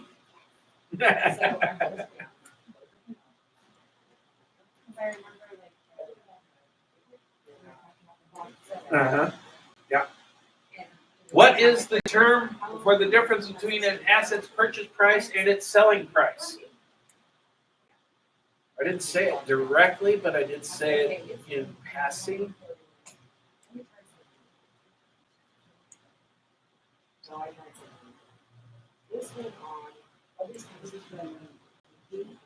C. I was gonna say that. I was like, trust me, all your words are all scrambled in my head. So remember 2 and 3.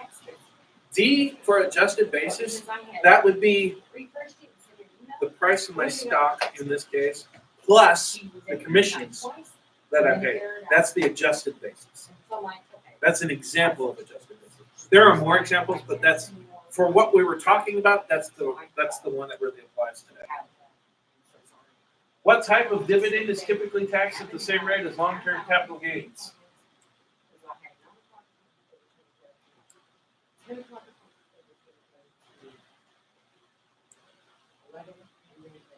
Qualified dividends. Ordinary dividends are just that. They're taxed at ordinary tax rates. Qualified dividends are the capital gains distribution, or the capital gains tax rates. They're qualified for capital gains treatment. That might help. Ordinary is ordinary. Ordinary income. Qualified is qualified for capital gains. What is the standard deduction for a single filer in 2023? Yeah.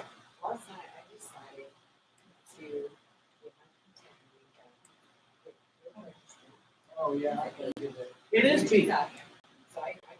I focus on the Mary Finley jointly Yeah, way I too know. much, don't I? I was like, well, then you don't talk. What is the deadline for paying estimated taxes on capital gains from an earned sale in June 23? Didn't really talk about this one, but say like for instance, let's talk about it now. I think I got a big capital gains transaction to my benefit from a transaction in June. To be exempt from a late payment penalty, I need to make a quarterly payment. What quarter am I in?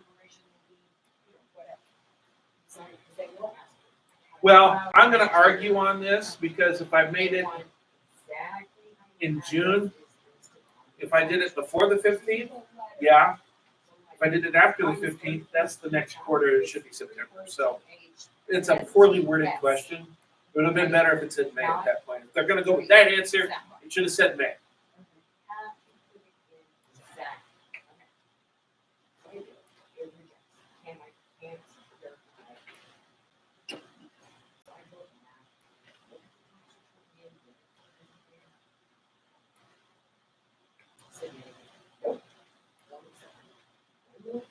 Which IRS publication provides a worksheet to calculate the taxable portion of Social Security tax benefits?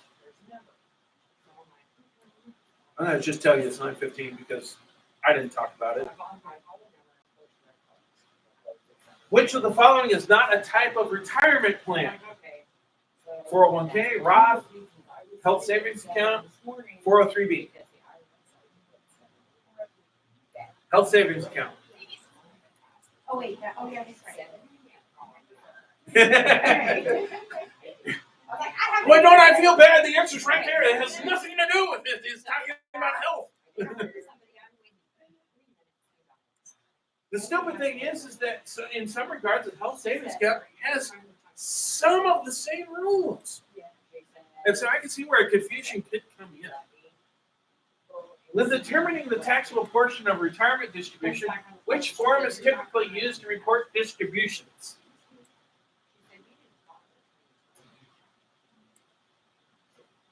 What's the form the brokerage house is going to send me?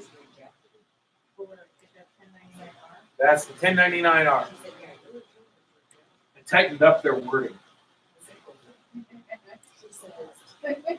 The simplified method, which I didn't talk about, is used primarily for calculating the taxable portion of distributions from annuities. Because in this type of thing, I have it's that blend. I have pre-tax money and post-tax money. Money that I already paid taxes on and what it earned. So as money comes out, we need to know how much what is going to be taxed. What should be taxed? Because not all of my distributions should be taxed. And that's where the simplified method comes in. It basically comes in and throws in a formula that says, okay, you're expecting to get this payment on a regular basis, and it does look at the age that you start taking the payments, and it just figures it out.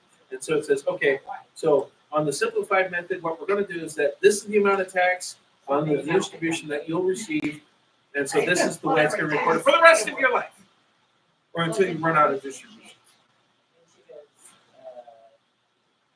Which type of IRA allows for tax-free withdrawals in a retirement, assuming certain conditions are met? If I do it right, which IRA is tax-free? That's the Roth.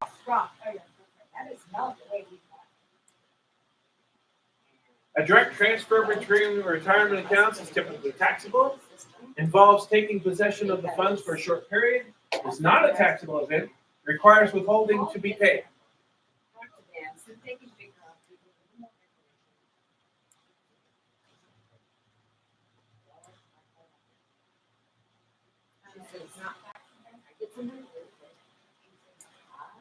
A direct transfer is not taxable. An indirect transfer actually would take all of those except for C.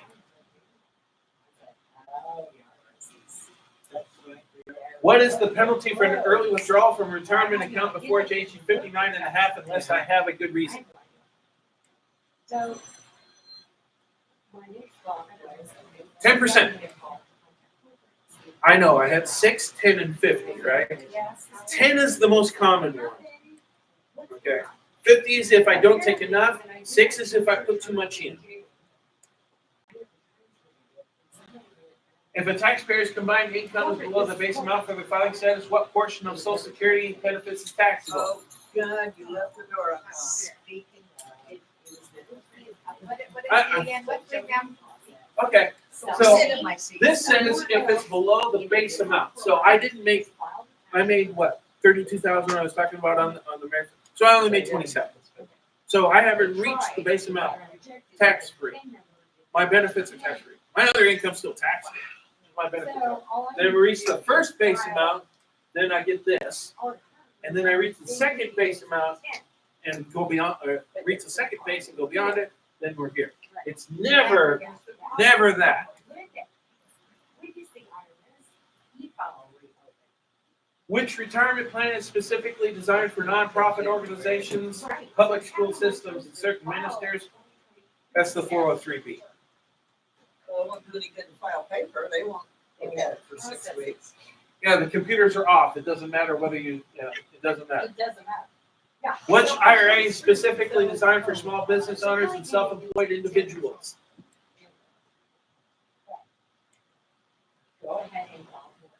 Okay.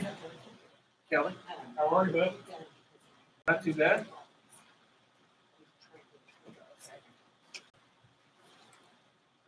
And the last one. Standard deduction for the following taxpayers unless indicated. None are blind or can be claimed as a dependent. So we have a single person who's 45 years old. What's their standard deduction? See if we can get it this time. Oh, my. At one time it was like 75. Okay.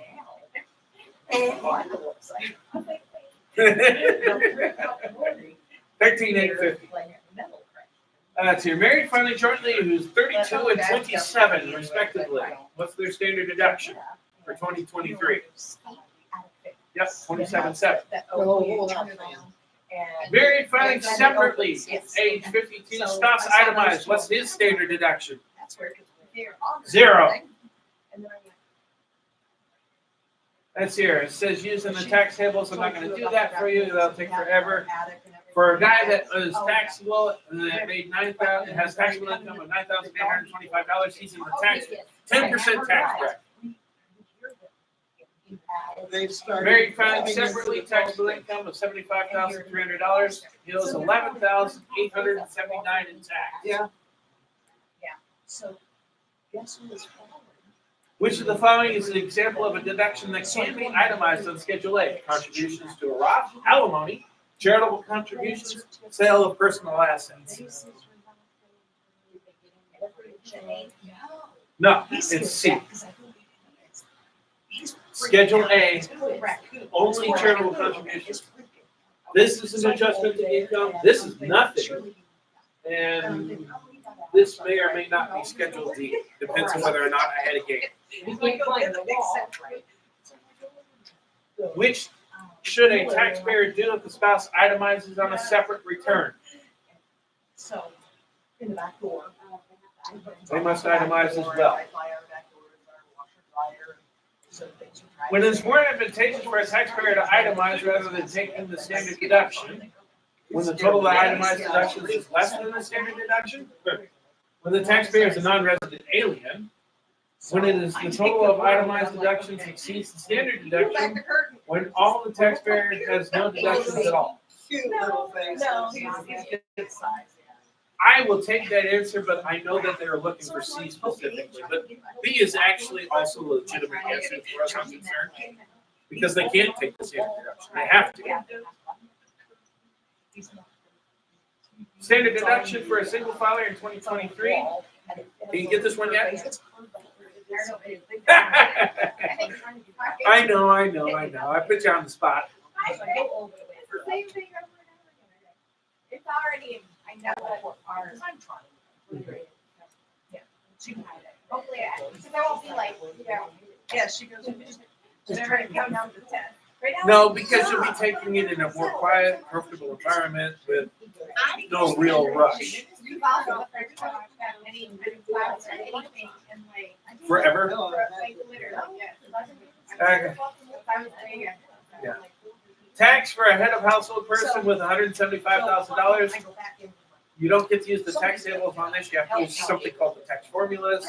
And that would be $33,794. And the whole reason why I don't talk about this whole section, you better doesn't. You'll never look at a tax table or a tax formula in your life, unless you really, really want to. All right, see you tomorrow. Oh, no, he had getting up too. But, I said, stand at the, right, right, street, get back to